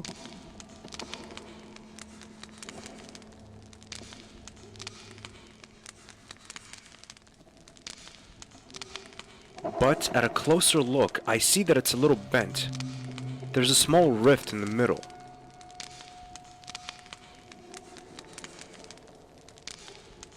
The tape makes the bomb stick to the door in front of the rift. One look at the clock tells me there's not much time left. Only 5 minutes. Quick now, I must warn the other passengers. But how? I need to get their attention somehow. Not much time left.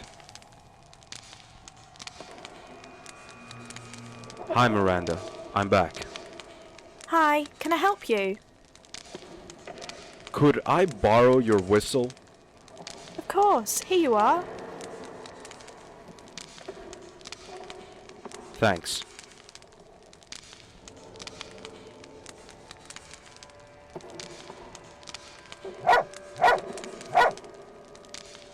Please move quickly to the other end of the coach. A bomb is going to go off in a few moments.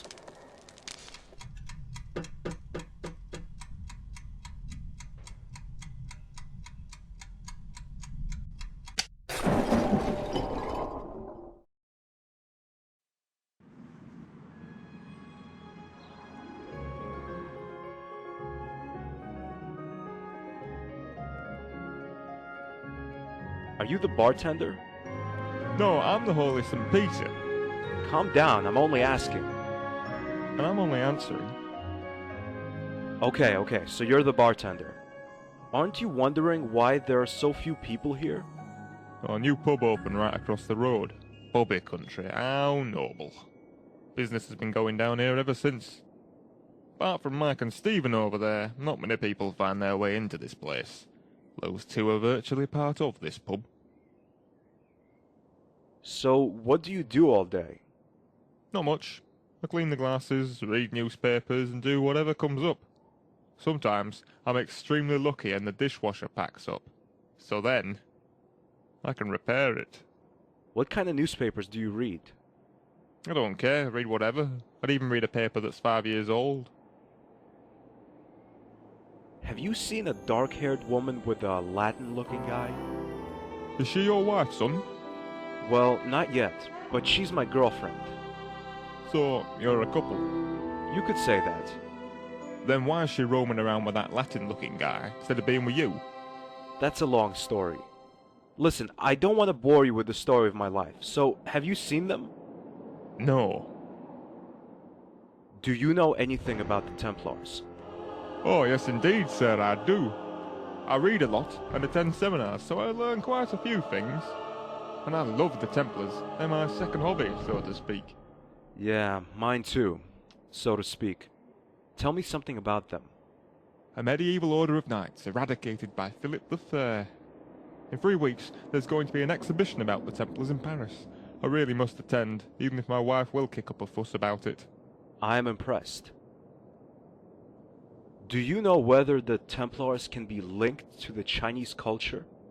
Certainly. The Templars had good connections to the Chinese royalty. Which royalty? They are said to have connections to Prince Zihang. Zihang? Exactly. There's some uncertainty about both parties' intentions, though. After all, the prince was unable to support the Templars with soldiers, as his own army was so badly trained. And the Templars were too greedy to support the Chinese court financially. The links are supposed to be intact even today, though. Are there any further clues? The exhibition in Paris is expected to be very helpful regarding that matter. It may even provide some new evidence. Do you know where exactly in Paris it will be held? I'm afraid not, but I'm going to find out soon. I only know this much. A seal is mentioned in one of the last writings of the Grand Master Jacques de Molay, and he wrote about the return of the Templars, which will be initiated by that very seal. Do you think such a seal exists? Oh yes, I'm quite sure of that. What does that mean? Nothing. I doubt that the seal will be of any importance. Jacques de Molay only wanted to frighten his pursuers and enemies shortly before he died. A very unnatural death, I may add. But all he got were taunts and derision. I need to get to that exhibition in Paris as quickly as possible. Maybe I'll find the seal there. It must be important for the Templars to kill for it. But first, I need a room for the night. There are no flights to Paris today. Could I rent a room? Shouldn't be a problem. We've got plenty of rooms on the first floor, and they're all free. Then I'll take one. Here you go. It's the first door on the left-hand side. Thanks.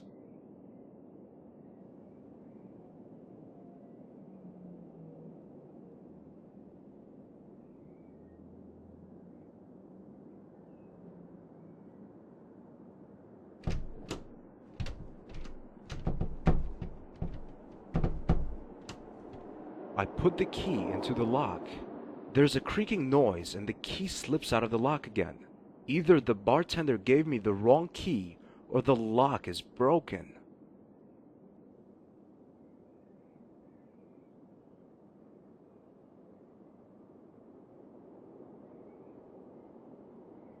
Damn it! The bartender has left.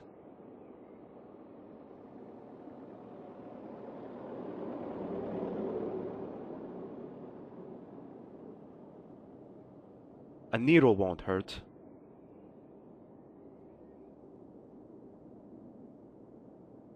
That's not a good idea.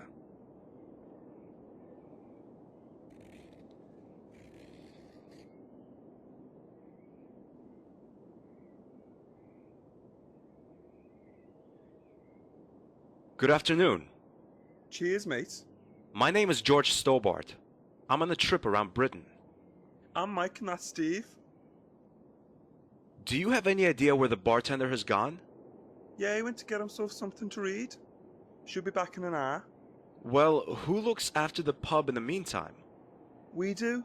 You? Yeah, of course, why not? Yeah, we're used to it, mate. It's not the first time Mr. Parler's left his pub.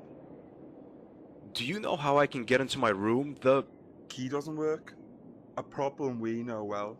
What can I do? Are you up for a little match? You won't tell me unless I agree, right? Right, mate. And you have to win, of course. No problem. Do you know Indian wrestling?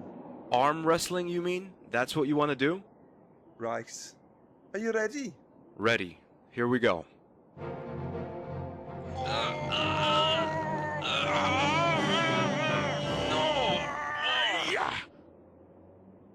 I win. I'm no match for you. Never give up, mate. Is that water you're drinking? Yes, it is. I don't drink alcohol anymore. Now you're surprised, aren't you?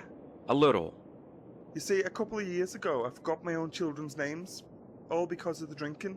Since then, I've been on the water. And besides, my belly has become sort of tender.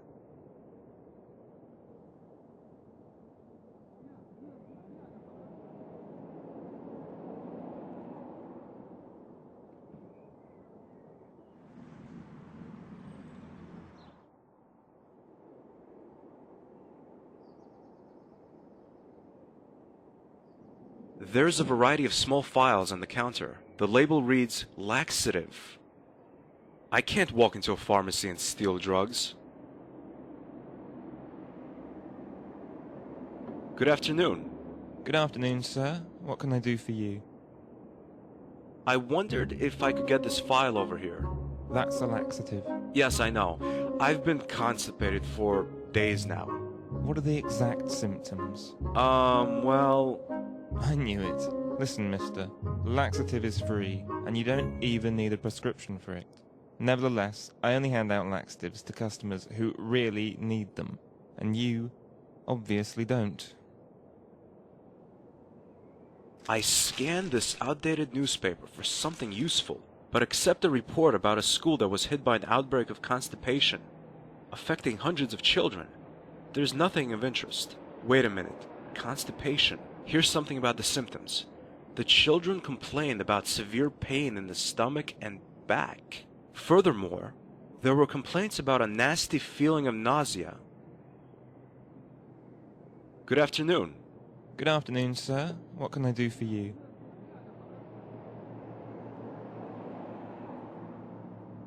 Sir, can I please get one of those files? I've told you repeatedly not to bother me. Okay, Stobart. Now it's time to show how good you are at acting. But sir, my stomach hurts and my back. The pain is unbearable. It's agony. You really seem to be ill. Better take one of these, but only one.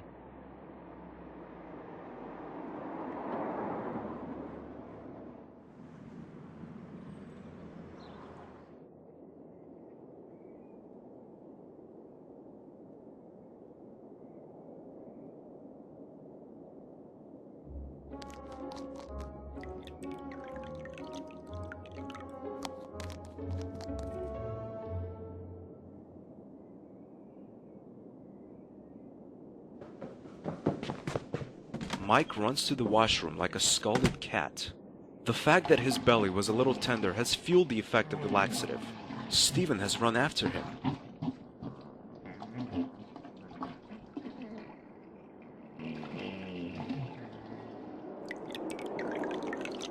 The table is wet now. Now what? The soap makes the surface of the table quite slippery.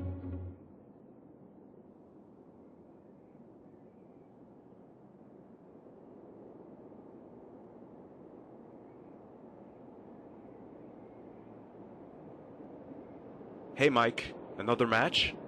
Of course.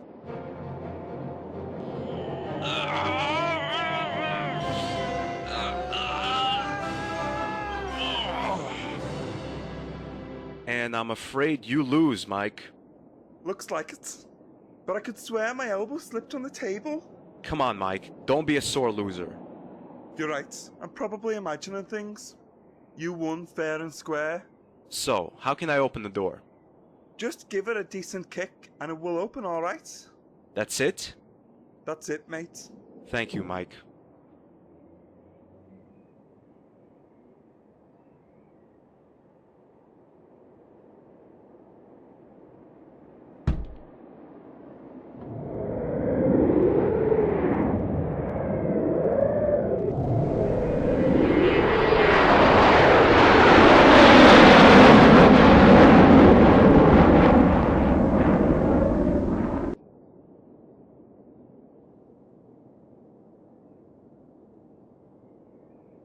The barkeeper was talking about an exhibition in Paris.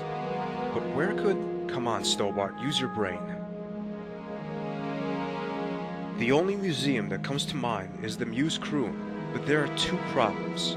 First, it's been a long time, and I don't know if I can find it. Second, Andre.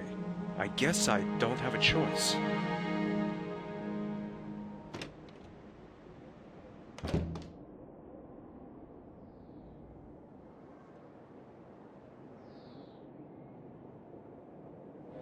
Great, I'm lost.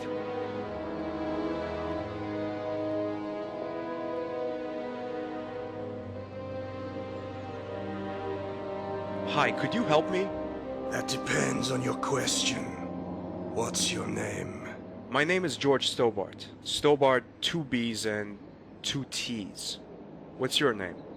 Nice to meet you, George. My name is Dr. Blackter. How can I help you? I don't mean to be rude, but why are you bound hand and foot? I can hardly answer that question, George. Why is that? You must have done something, or you wouldn't be in chains, would you? Well, in my eyes, what I did wasn't wrong at all, George. Only in the eyes of the people that saw me do it. To me, what's important is not what I've done or not done, but why you're asking me about it. In today's society, it seems almost commonplace to put people in chains who haven't done anything wrong. Consequently, I assume it's nothing unusual to be in chains anymore. Which leads me to the question, why are you still walking free? Isn't that an irrefutable sign that we're living in an Orwellian society, George? Wow, you know, I've never seen it from that perspective. Putting that guy in chains makes sense to me now. I'm looking for the Museum Kroon. I should know where to find it, but I got lost somehow. I can't tell you the way, but I'd like to know something from you. Or rather about you in exchange. Listen, I'm not really feeling like Q&A games right now. Quid pro quo, George. You tell me something, I tell you something. If it's absolutely necessary. Do you have a girlfriend, George? Hey, that's kind of personal. Do you want to know the way or not, George? I'm sure that none of the people you'll meet here will be as cooperative as me. Okay, I have a girlfriend. Well done. First, walk down this street until you reach a corner shop. What's your girlfriend's name, George? Why should I tell you that? Quid pro quo, George. You've got some nerve. Her name is Nico. Well done, George. Well done. After that corner shop, you turn left to face Notre Dame. Then walk straight on. Do you have dreams, George? But... Quid pro. Okay. I dream about my girlfriend being abducted and I can't do anything about it. That's terrible sometimes. I can't believe what I've just told this madman. Take the first turn right and you'll find the museum. Do you hear your girlfriend scream in your dreams, George? Do you hear her scream? Take good care of your girlfriend, George.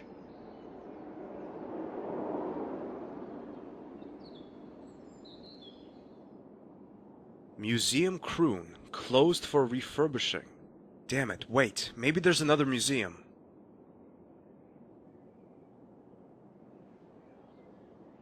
I can't remember what the French call the Baphomet idol. Was it Marseille? I don't think so. I think it was something with an S. If only someone could help us.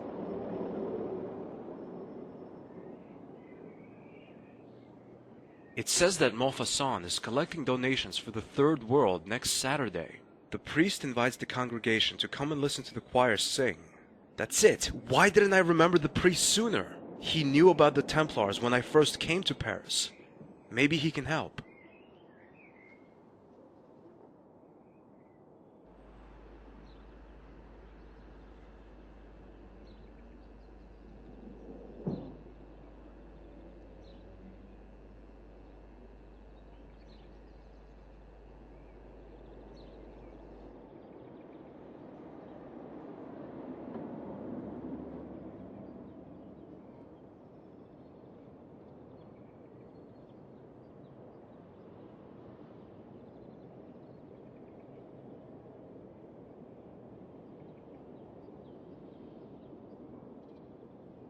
Pardon me.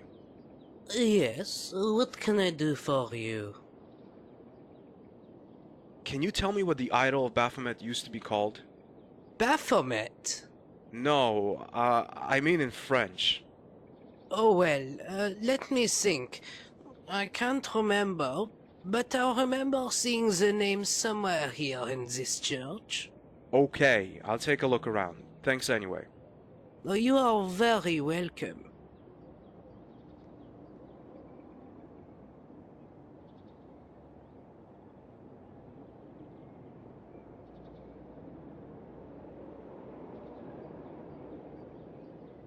As I take a closer look, I see it.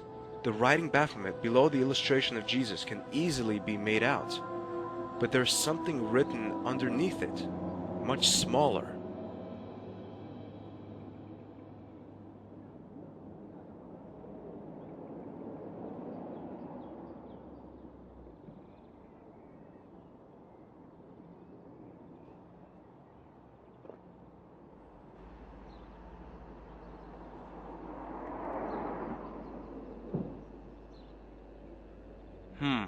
A magnifying glass. It probably belongs to one of the tourists.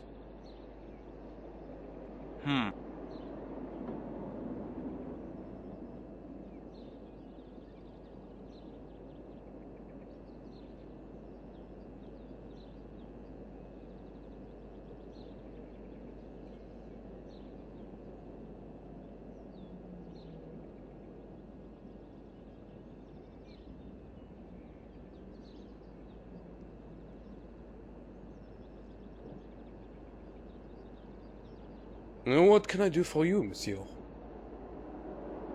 I'll have a coffee. Black coffee, please. Anything else?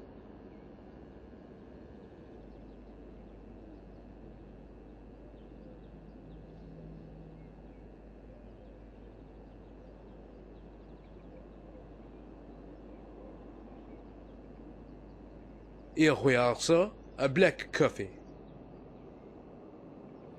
I'd like to pay, please. That is 16 euros 80. What? That's a ripoff. Okay. I don't have a choice, do I?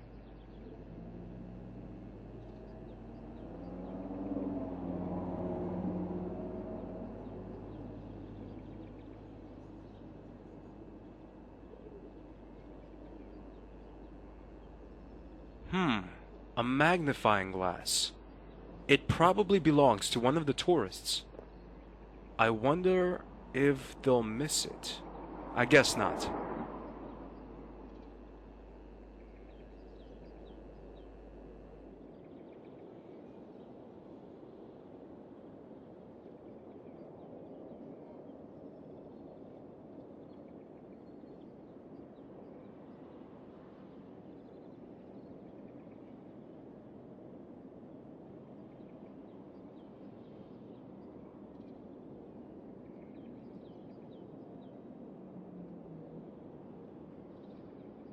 I can see the small writing through the magnifying glass.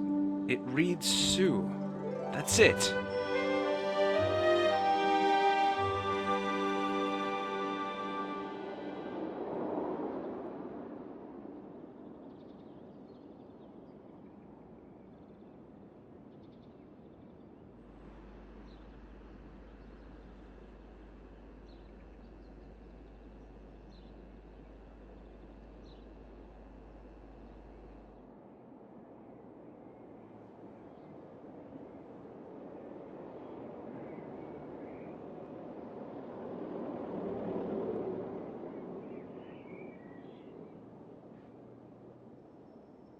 Pardon me? Hello?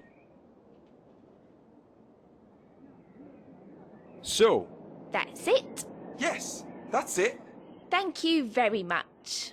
No, not at all. Maybe you can help me in exchange. Okay, what's the problem? Can you tell me where I can find a museum that houses objects from the age of the Templars? Let me think. How about the Museum Natres near the Montfaucon? Thanks, you've been a great help. Have you heard about the explosion a few years back? What? The explosion! Broken glass all around, me in the middle. I'm sorry, I don't know what you're talking about. Boom, and everything was broken. Luckily, I was able to save myself by diving out of the way like a cat. Well, that's really exciting. Yeah, it was, kind of.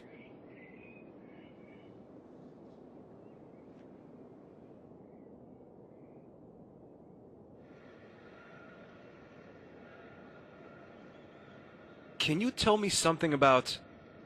Be quiet out there. Come back later. But I can't go in without a ticket. That's not our problem. We're watching the match.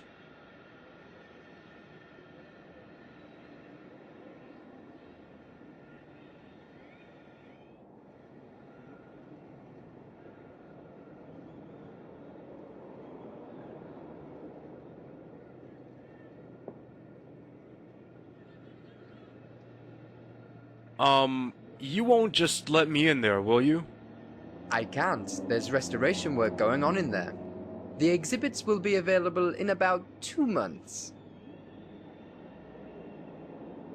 I hear that Museum Kroon is completely closed for restoration. That's true. The city is investing a lot of money in the restoration of the local museums. You're lucky the museum hasn't been closed as well. I can't wait for 2 months. Can't you make a little exception? I need some information I can probably get in this room. I'm sorry, sir, but I can't let you go in there. Nice weather. Perfect for playing football. Outside. I can't take it any longer, sir. Could you stop talking about football, please? Aren't you interested in the match? Your colleagues in the ticket booth are watching the match between France and Germany. Don't you want to see that match? You're right, of course. I'd love to see the match, but I'm not allowed to leave my post here. That's why I'd be much obliged if you could stop talking about it. It makes me sad. Your colleagues are watching the game in the ticket booth, and you're here. Don't you think it's a little unfair that you have to work? Well, what can I say? I tried to take the day off, but my colleagues were faster than me.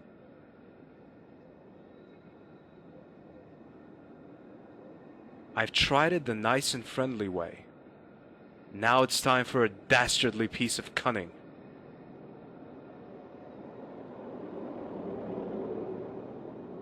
Oh my god, a penalty for the French team! What a brutal foul on Zidane!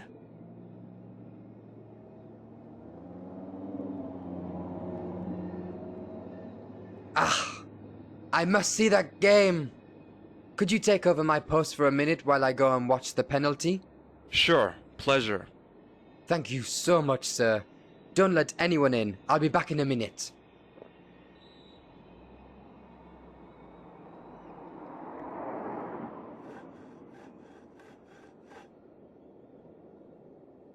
It's not an FHM, but you must always educate yourself with new things. This says that the parchment is one of the last documents written by Jacques de Molay. Shortly before he was burnt at the stake, he is said to have told one of his servant boys, Geoffrey de Charnay, the secret of a lost seal that was said to be more powerful than 1,000 gods. Wow, 1,000 gods, huh?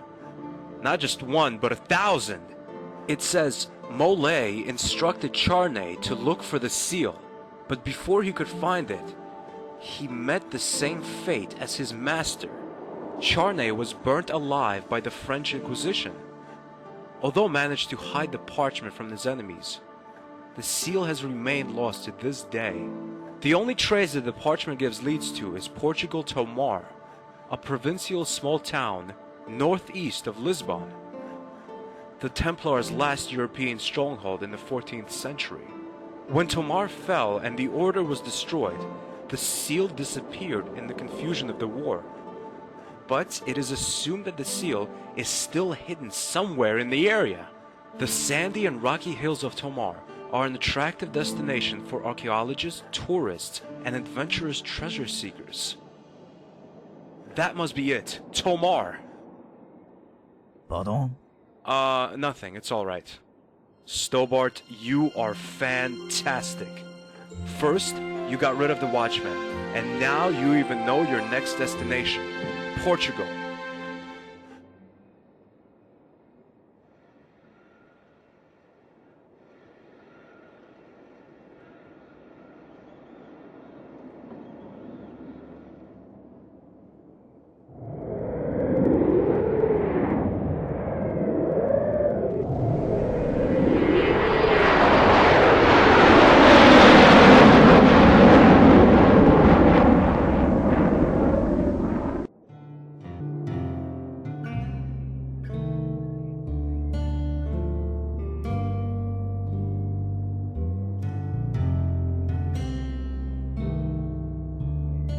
Why not? Might be useful at some point.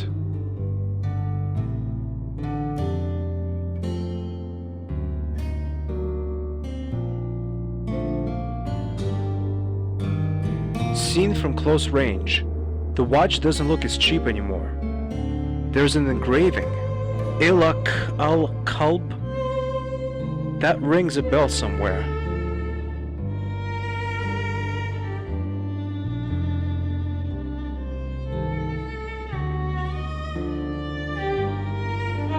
Although I'm filled with guilt, I snatch an item from the bag. It's a thread.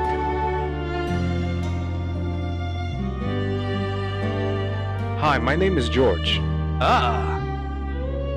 Oh, pardon me. You made me jump a little. Bom dia, my name is Professor Arruda. What are you doing with the well? This isn't a well.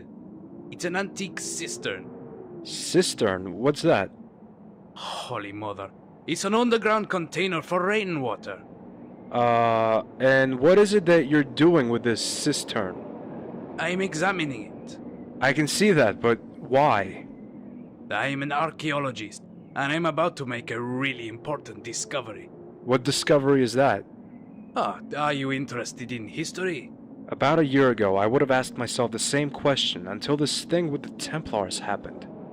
Oh, you do seem interested in history. Do you have some time? I can tell you the whole story. Sure. Well, as you might have heard, Portugal was a paradise for the Templars. Besides France, it was the first European country in which the order established itself after its foundation in Jerusalem in 1119. In 1128, Queen Teresa presented Castle Surrey to the order as a gift. It lay near the Crescent Front. Crescent Front? You mean the front line with the Arabs? Ah, the Moors, correct. In 1147, Teresa's son and heir Alfonso, a Templar, conquered the Arab stronghold Lisbona with the help of his fellow knights. Today, Lisbona is called Lisbon. Alfonso declared Portugal's independence and became its first king. In return for the Templars' help, he gave them a stretch of land in the heart of the country, where the Templars built this castle.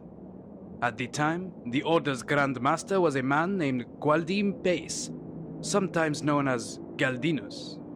Tomar became the Templars' military headquarters, so to speak.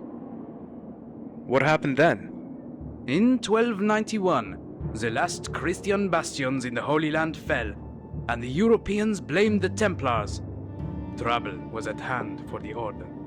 And then a French spy called Esquieu heard about the Templars' satanic practices from a disgraced ex-Templar, and reported this news to the French king. Philip IV. Ah, you know of him? A little, but go on. Well, at the time, the accusations revolved around a mysterious graven image called Baphomet. Are you sure you don't want to tell the rest yourself? You can skip the bit about the Baphomet part. I'm kind of familiar with that. Ah, are you also aware that the original idol is believed to be here in Tomar? That's a new one on me. I got the information from the transcripts made by the Inquisition. The idol itself was never found, but there is still an image of Baphomet within the castle. It is engraved on one of the bricks in the kitchen wall. If it were to be removed, it is said the ceiling and with it the whole building would collapse. My mission here might be a little harder than I first expected. Back to the Templars. Well, on Friday the 13th of October 1307, Philip IV had all known Templars in France arrested. Even in Spain, where the Templars had eliminated the Arab threat, people turned against the Order because they no longer needed the Knights' protection. In 1308, the Spanish Templars escaped across the Tajo to Portugal and occupied the stronghold Almurol. All their treasures they took with them, and it is assumed that they were later brought here to Tomar. But what made the Templars think they were safe in Portugal? The Portuguese king Denis hadn't forgotten what the Templars had done for his country and was still grateful. He granted them sanctuary. In fact, it was Denis who re-established the Order under another name with the elder João Lorenzo. They lived here as the Order of Christ and even kept their trademark, the Red Cross. But what about the cistern? A cistern? Ah yes, the cistern. I will come to that. This cistern is far too refined to have served as a mere water butt. I believe the Templars hid something extremely important here. Wait, did he say extremely important? Maybe he's talking about the seal I'm looking for. Tell me more. Do you have any idea what it could be that they hid here? Who knows? Maybe the Templar seal that was lost when the Order was destroyed. Maybe the fifth Gospel, which Christ is said to have written himself, and was believed to have been in the Templars' possession, as with the Holy Grail. The seal! The return of the Templars! Right. The time of reincarnation, the hour of revenge, the dawn of a new empire. And a single seal is supposed to do that? How could the Templars have done that, Professor? The question should be, how can they do that? Can do... Yes, George, can do. After the Templars' extermination, the seal vanished. Philip the Fair had hundreds of soldiers search for it. It was the iconic symbol of the Order. He knew what power the seal possessed, and according to the legend, still does. What power? You weren't listening, George. The power of return. Are you telling me this seal has magical powers? Don't be stupid, George. The seal itself does not. But I assume it can trigger some kind of mechanism which could prove Einstein's theory of space warp. I don't understand. What's Einstein got to do with this? By means of space warp, it is possible to travel into the past. And why hasn't anyone made a trip to the past yet? How do you know no one has? Are you telling me... No, I only wanted to show that you can never be sure, George. Remember that. Do you believe that people have traveled to the past? Not yet, as there are no machines that can maintain the gravitation field. The power of the field collapses within milliseconds. So there's no need to worry, right? I didn't say that. The fact is, nowadays, there are machines that can open the gate for a short time. Only they need something to keep it open, to stabilize it. And that's where the seal comes in. How can such a tiny seal stabilize a gravitation field of this size? It's the belief of people, George. Millions of people have died for their belief in this emblem. It has developed a force stronger than the gravitational field, and thus the seal can maintain the gate. That's the mystic part of the story. So the Templars need the seal to stabilize a gravitational field and to travel into the past. But where's the sense in that? Why time of return? Listen, the gravitational field enables time travel, but only for a fixed span of time. 700 years. The penny hasn't dropped there. Think about it, George. What 700th anniversary do we have in 3 days? The Battle of Paris! Exactly, the Battle of Paris. 10th October 1303. Thousands of Templars died before the city gates in an attempt to kill the French king and seize power of France. As France was the military force in Europe at the time, it is hard to imagine what today's Europe would look like if the Templars had won the battle. What now? We must stop them. The Neo-Templars will try to get hold of this seal and use it to travel back 700 years, one day before the Battle of Paris. That will be the 9th of October. They will take modern weapons and reinforce the Templars' troops with their own. The battle would be won easily. Everything we know today as a modern democratic society would disappear even from our memories. At least, that's what I assume. No one really knows what consequences an alteration of the past would have for us. Why is it Return of the Templars, then? Now, you can't interpret that literally. What they mean is the symbolic return. The Templars' culture would return to the present by this alteration, unless we stop them. What if the seal isn't down there? Then may God help us.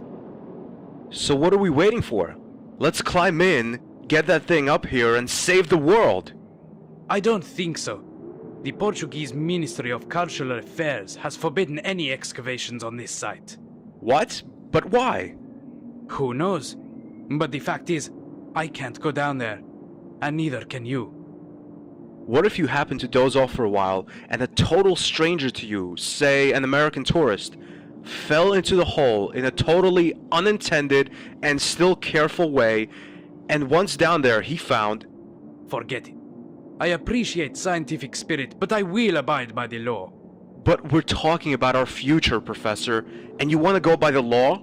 There won't be any laws to obey if we don't act now!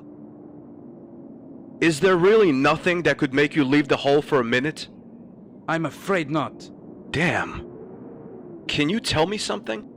Sure. What role does Prince Zihang have in this? I have evidence that the Templars were somehow connected to the Chinese nobility.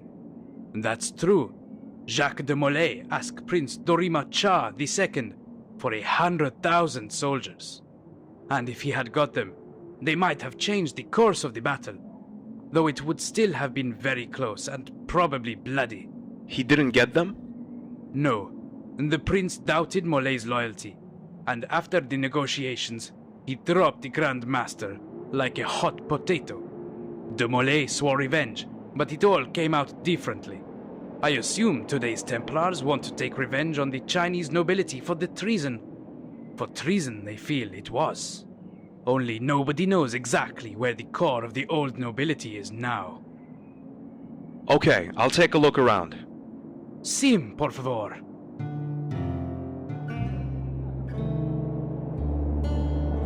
Hey, you! What? Me? Yes, you. Do you have a minute? What are you doing in a place like this? I live here, sir, in the street, in the nature. You're not serious. I earn a living from polishing shoes, begging, and stealing. Could you do me a favor? Do you see that professor over there? He won't let me work at the well. Could you distract him for a minute? What do I get for it? Let me think. You know I never managed to steal anything from the souvenir seller. He always seems distracted when he is reading his newspaper. But he cuts holes in it and looks through them and notices everyone who comes near. I swear to you, sir, once I tried to take a box of Berg chocolate sweetmeats, but he got me and spanked my arse. Since then, he has chased me away whenever I have come near the shop. And I think he has a reason to. Stealing isn't the right way to make a living. But I didn't have money, and I have never eaten chocolate in my life. I can understand that. A childhood without chocolate. That's unimaginable. Will you help me if I get you the chocolate? Sure. I'd be happy to, sir.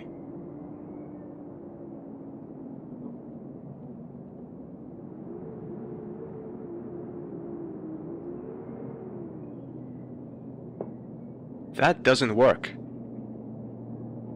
Hello? Yes? You wouldn't give me that box of chocolates for free if I asked nicely, would you? Who do you think you are? Leave me alone if you're not buying anything. Can I pay for those chocolates by credit card? Do you have a MasterCard? No, American Express. Can't you read the sign? It says only MasterCard in capital letters. And now you're driving away my customers with your loitering.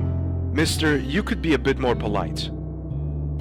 Are you by any chance interested in the well over there and the workings? Not really. What's so interesting about a well? Now come on, it might hide the greatest treasure of the Knights Templar. Knights... what? Templar. Knights Templar. Didn't you pay attention in history class? I never went to school. How long have you had this shop? Since that crazy professor over there started believing he can find some treasure down the well. But that's possible, isn't it? He won't find anything. 2 weeks ago, I told him I had lost my wristwatch and asked him to keep an eye open. Did you get it back? Yes and no. I found it near the well, but now it's gone again. My God, you're not real good at taking care of your things, are you?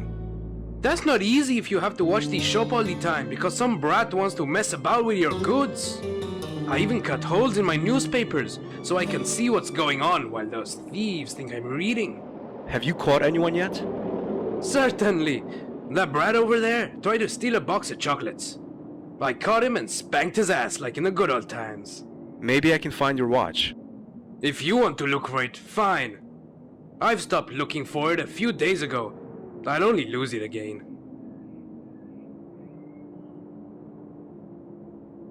I found your wristwatch. Thanks! How about a tiny finder's reward? You expect me to give you a reward? Now listen. I find your watch, sacrificing valuable moments of my short life in the process, and you won't give me a reward? Okay. Here, you have a keyring. Please excuse my rudeness.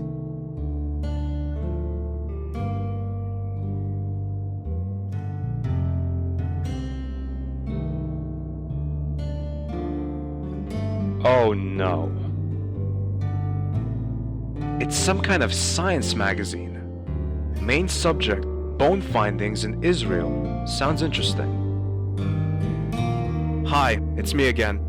But I have already given you your reward. Aren't you feeling like reading anymore? I don't have anything left to read. I already know this paper by heart. But what business is it of yours? Just curious. I'll be off then. Goodbye. How about reading a magazine? But that is French. Damn, that totally escaped me. Well then, I'm lucky that my mama is from Bordeaux, huh? Pardon? Just give me that and go away. The shopkeeper forgot to cut holes into the magazine. but I fear he might see my shadow when I lean over the stall to steal the chocolate.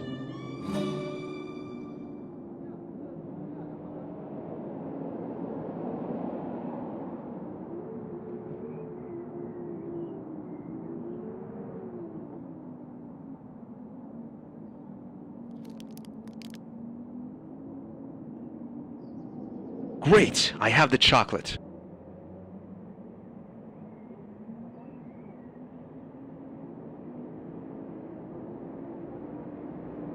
Here's your chocolate. Give it to me. Who did you want me to distract? The man at the well. Okay, I will steal his bag. I'm good at that. Great. The boy has stolen the man's bag and the man has run after him. Now the well's unguarded.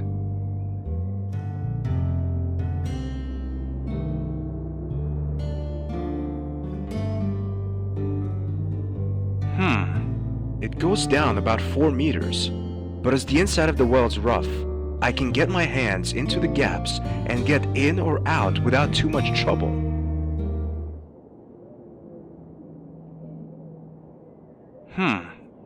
Looks like something's hidden underneath it. It's 1/2 of a key. The Templars must have hidden the other part. But where?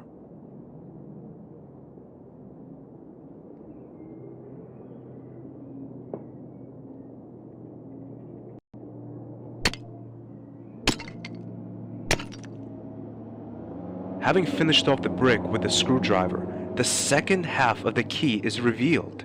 George Stobart, tracing the Templars again.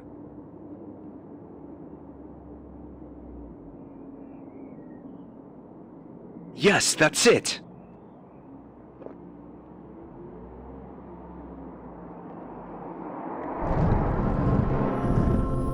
I can hardly believe my eyes! It's the seal! We've outrun the Templars. We've made it! I must tell the professor. No, you will never get this seal. Give it to me, Professor Aruda. Now! Even though you betrayed the Order by your sudden disappearance, we will reward you. Never! George, run! Monsieur Stobart, good to see you back again. The feeling isn't mutual, to be honest. You have something that belongs to us. Oh, really? Flap, shoot the Professor, and then get Stobart.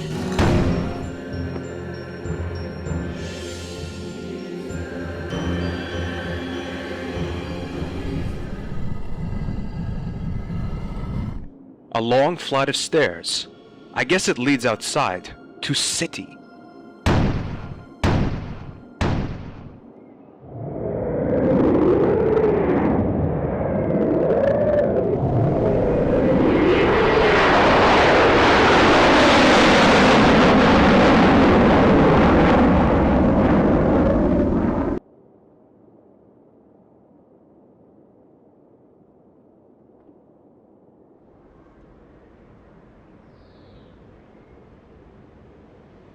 That's a letter from Nico. She was here. No time for explanations. Take the next plane from Paris to Beijing. Ask for Bray. He'll take you to see Hang. Trust me. Nicole.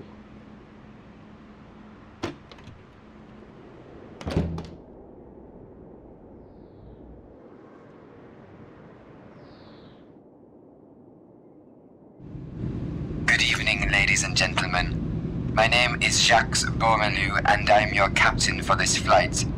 The weather is a bit rainy, but this will cause no delay on our flight. We are scheduled to land at Beijing Airport in approximately 8 hours' time. On behalf of myself and the crew, I would like to wish you a pleasant and relaxing flight. Would you like a drink, sir? Okay, I'll wait until the lady is gone and start my exploration of the plane later. Would you like a drink, sir? Ouch! What have you done? You poured coffee all over me. Idiotic staff. And I'm even paying for this.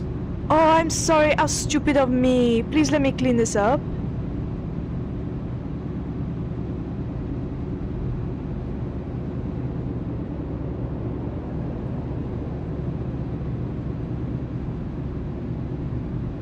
A can of Coke is standing on the beverage trolley. The Coke can from the trolley. Tastes best when cool. I think a little refreshment won't hurt. Great. I'm obviously too stupid to open a Coke can. Now I have an unopened Coke can and a useless piece of metal. Maybe there's another can in the trolley. That's not gonna work. Nothing left on it. I'm sorry, we don't have any Coke left, sir. Give me a minute here and I'll find you something else.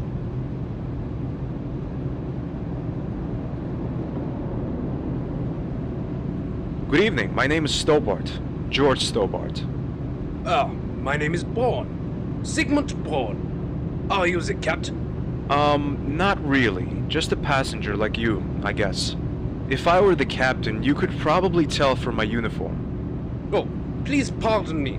I lost my glasses at the airport, and I have to admit that without them, I'm rather blind. I'm lucky I got on the right plane.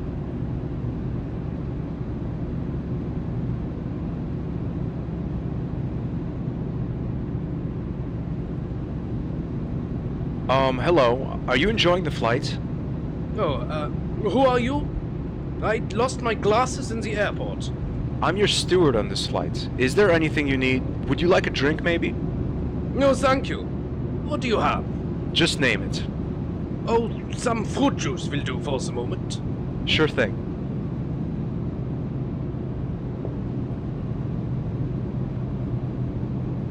Good evening. My name is George Stobart. Oh, hello. I'm Amanda. How are you, George? Fine, thanks. Would you mind if I talk to you for a while? Sure. I don't like flights where you only sit around and wait. Tell me something about yourself, Armando. Okay. I'm from Argentina. I work there on a construction site and in my free time I'm a bodybuilder.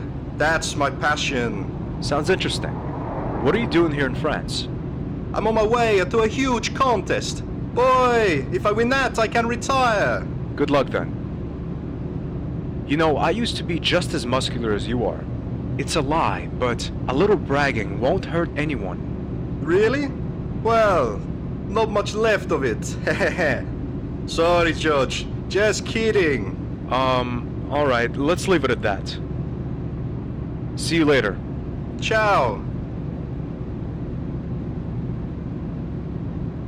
I can't see what's in there. There's a porthole, but it's closed. The metal piece is too thick.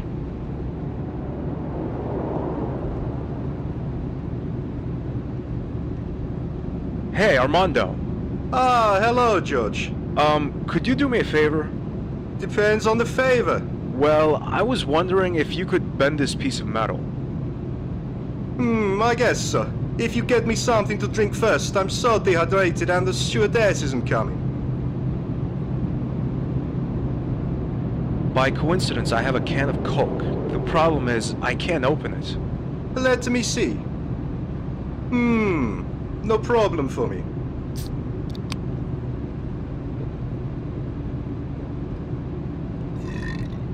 Wow, you're really strong. Now I just need something to eat. I'm working on it, but can you do me my favor first? Well, then give me a piece of your metal. I've given you that already. Oh no, don't tell me you... Here it is. I seem to have sat on it. Here you go. Smells a bit like Argentine breakfast, but I'm sure you don't mind. Wow, it's already bent. Bent perfectly even. This guy seems to have well-trained buttocks.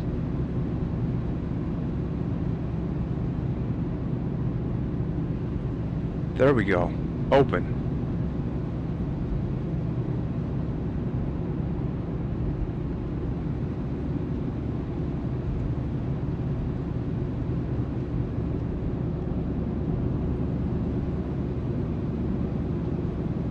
Here you go. Oh, thank you. That's just what I needed.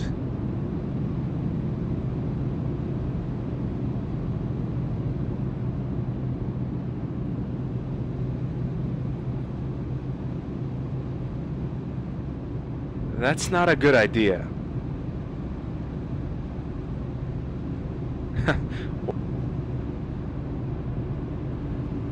Would you like another drink, sir?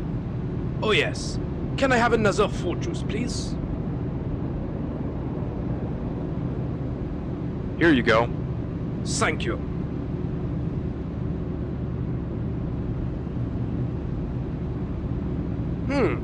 This fruit juice tastes different to the one I had before. It's almost a little hot in the throat. I can tell at once, this guy is used to this sort of alcohol level. That rum would have reduced a normal man to tears. Oh, yes. That's a different flavor. Do you like it?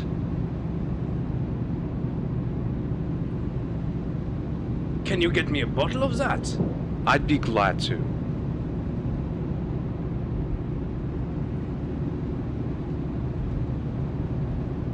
Your fruit juice, sir. Thanks.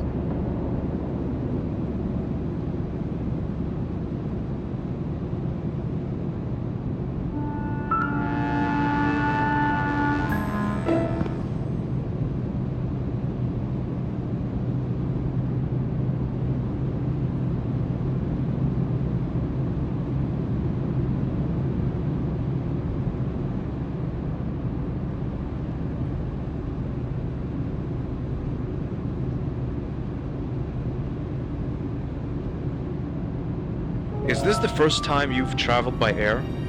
No, unfortunately I've flown many times. Why unfortunately? Flying is fun, isn't it? That's what you think. But you have no idea what goes on behind the scenes in flight companies. It doesn't bear thinking about. It's frightening. What do you mean? Well, there are secret poisonings committed by the stewards, authorized by the companies. You'll forgive me for not buying a story like that. Yes, it's true. I'm a dietitian and I know when food is off or even poisoned. The most used poison is hexanol. That's pure and unrefined alcohol, and it can cause death when it is mixed into food or drink, depending on the amount, of course. The companies only put enough hexanol into the food so that it causes minor stomach aches. That means after 2 weeks in hospital, you're fine again, and the passenger just thinks he has eaten something that was off before the flight. Now come on. How could the companies profit from poisoning their passengers? You must speak quietly. About 4 million euro. The companies have a contract with the Board of Health which awards the company 4 million euro compensation for every passenger falling ill during the flight. It sounds obscure, but it's the truth. It's called Contract 20. Of course the companies can't poison anyone sitting in their flights. But there is a pattern to these plots. They always happen in a 4-month rhythm. What's so intriguing about it is the fact that every single passenger talks about a strange pink color that the food had when they ingested it. But before anyone could ever follow that lead, the food was gone. Maybe the food was just off. Things like that happen. That's where you're wrong. The pink coloring only occurs when the food is treated with hexanol. No other chemical creates such a reaction. What is important about it is whether it is a light or a dark pink color. If it's the light one, there is no lethal threat to life. But if it's the dark, you can say goodbye to life. Do you see behind that curtain? The stewardess is putting a little red file into the cupboard. That's it! She's only waiting for the order to use it. And when it comes, bang! It still sounds a bit unlikely. The stewardess might be doing any number of things. Just be alert. You have been warned.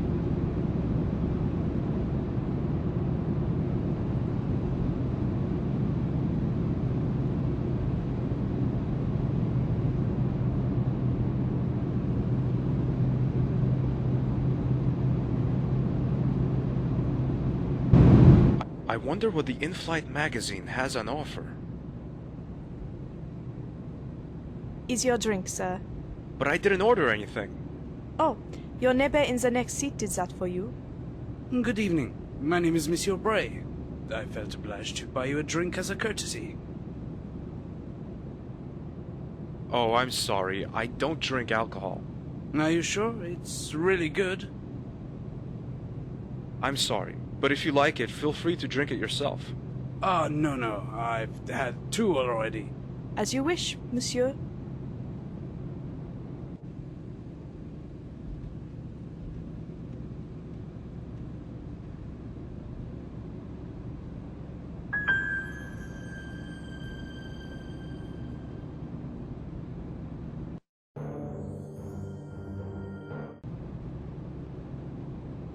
Should I have scruples?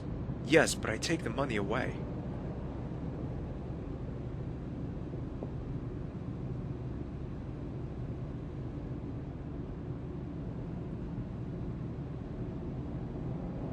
I'll have a closer look at the wallet. Prince Chen Zhang of Zihang and Christophe Bray, 18702.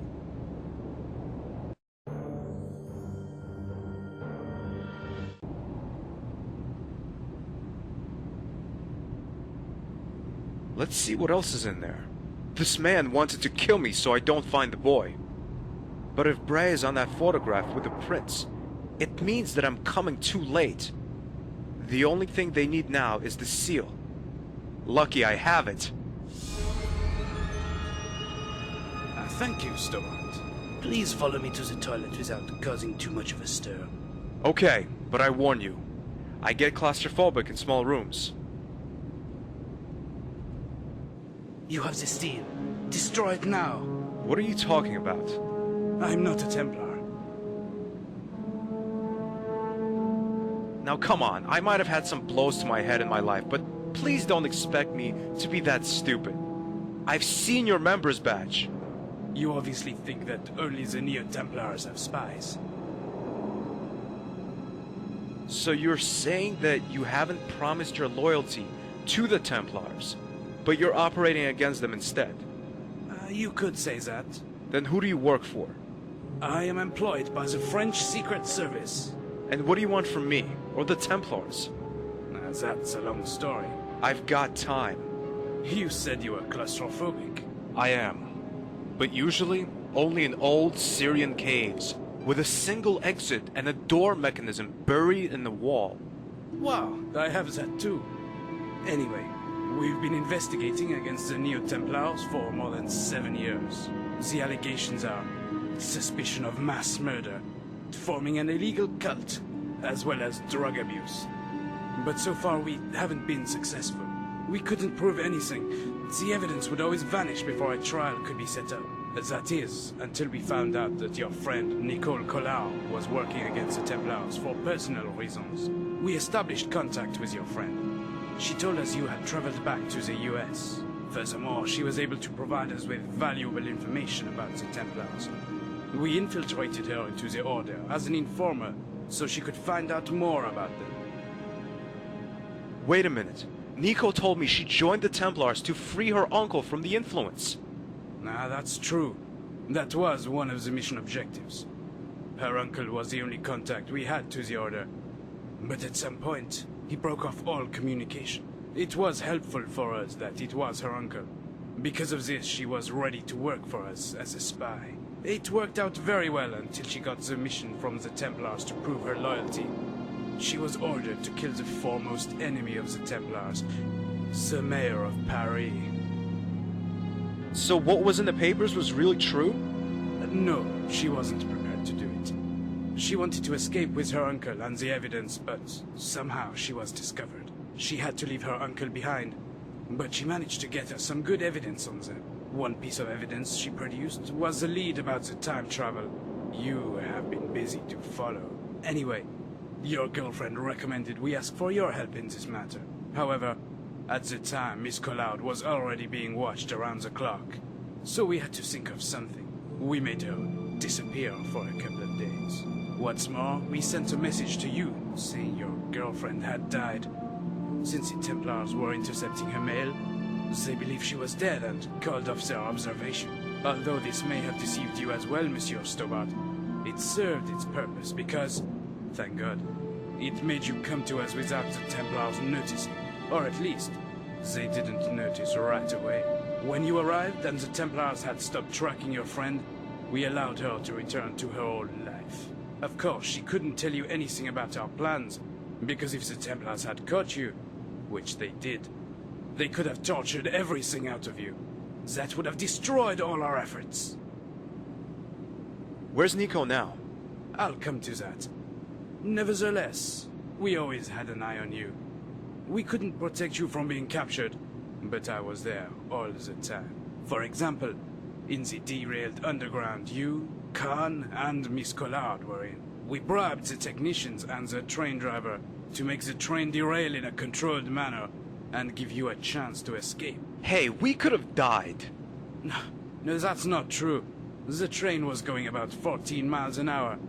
That is enough to be shaken, certainly, but it's much too slow to cause any serious harm. When our men were trying to get you three out of there, we couldn't find you. Only Khan and Miss Collard were there, and no trace of you. The train wasn't that big, you know. We didn't have much time. Ah. It was a relief when we found out that you had the seal. But why did you want to kill me earlier? I couldn't run the risk of you meeting the boy. Huh? Does Nico know that you wanted to kill me? And why shouldn't I protect the prince from the Templars? I admit that Miss Collard didn't know about our plans to kill you. She wouldn't have agreed. She loves you, you know. We don't want you to reach the prince because he is conspiring with the Templars. He would probably have had you killed after you had given him the seal. I don't understand anything. I was told that the prince's family betrayed the Templars. Why should the prince help his arch-nemesis by killing someone who's trying to fight them? That's true. The Asian nobility betrayed the Templars. But that is the reason why the prince is conspiring with them now. Reconciliation. Only his closest confidants know about it. Even his bodyguards thought the Templars were intending to kill the prince. One of them was on your train. But this meeting won't happen without the seal, will it? Right. But there is some kind of a replacement seal the Templars are looking for now. They don't necessarily need yours. And where's that replacement seal? According to our latest information, it is in China as well. In a city called Wuhan. That's the place where a so-called tourist group is digging for dinosaur bones. The Templars? That's what we think. One thing. Why do you have a picture of the prince? How do you think I know the prince is conspiring with the Templars? I was one of his closest confidants. What are we gonna do now? We'll talk about that in China. You'll meet Miss Collard and Khan there. My colleagues have taken them there. Okay, Redneck. From now on, we'll work together. Take arms. All right, George.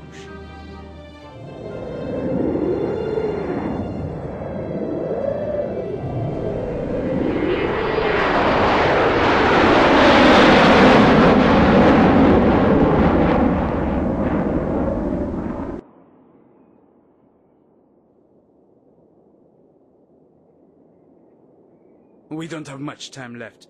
In 3 hours, the ceremony takes place. So you still assume the Templars have the second seal? Monsieur Khan, I don't just assume it. I know it. But what's the use of this seal here? Precaution. If one seal breaks, there would still be a second one. You must know, George, that the Templars acted in a very careful and meticulous way. What are we going to do? I have some plastic explosives. We have to get close to the gate, attach the explosives, and get out as quickly as possible. I see. We just trudge in there, say hello, leave the explosives, and walk out again? Close. But we'll need a decoy. Oh no. Yes. That's where you come in. Oh great. What do you want me to do? Okay, Monsieur Stobart. You know what you must do? Yeah. While I'm distracting the Neo-Templars, you sneak past them and fix the explosives to the gate. Exactly. Khan, you take the detonator. If we haven't returned in the next 15 minutes, you push the button. No. Don't worry, Nico. We'll be out of there in time. Trust me. George, I don't want to lose you. I love you. Now don't get sentimental, or I'll start crying. George, let's go.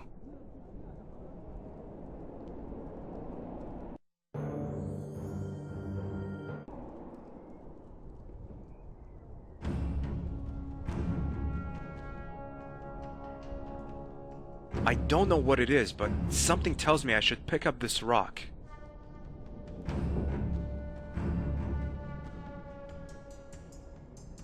I grind the seal with the rock until it's pointed and sharp.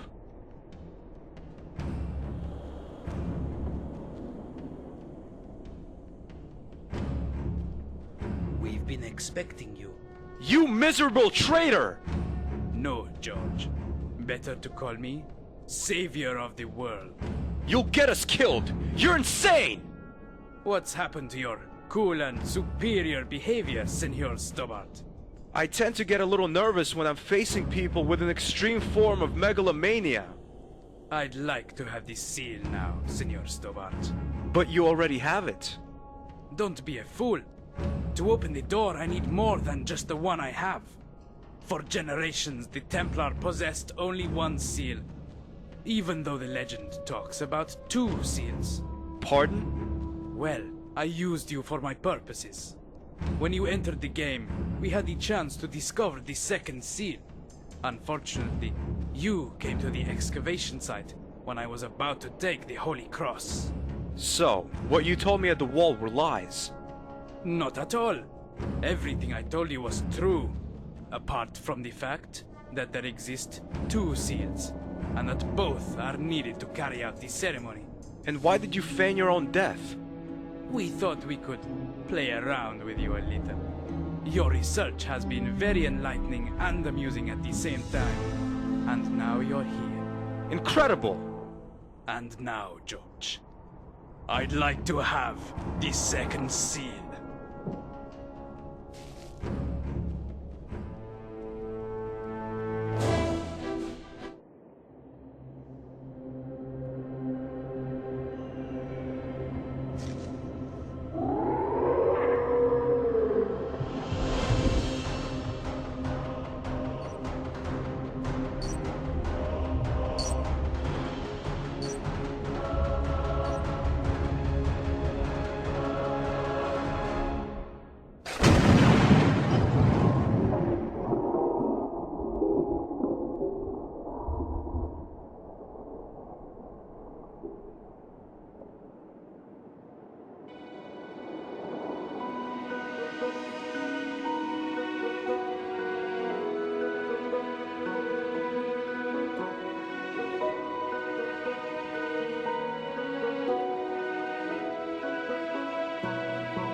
We made it. Yes. I think that's the last time the Templars try to take over the world. I need a cigarette. Ray, what are your plans for the future? Work. There's a new case in Guatemala. Drug smugglers. How about the 2 of you? George and I will meet old friends. Huh? Pearl and Dwayne. I met them in York. You're not serious, are you? Oh, yes. George will visit them. If you say so, honey. And after that? After that, we'll be in the Bahamas for a couple of weeks. Hopefully without any adventures.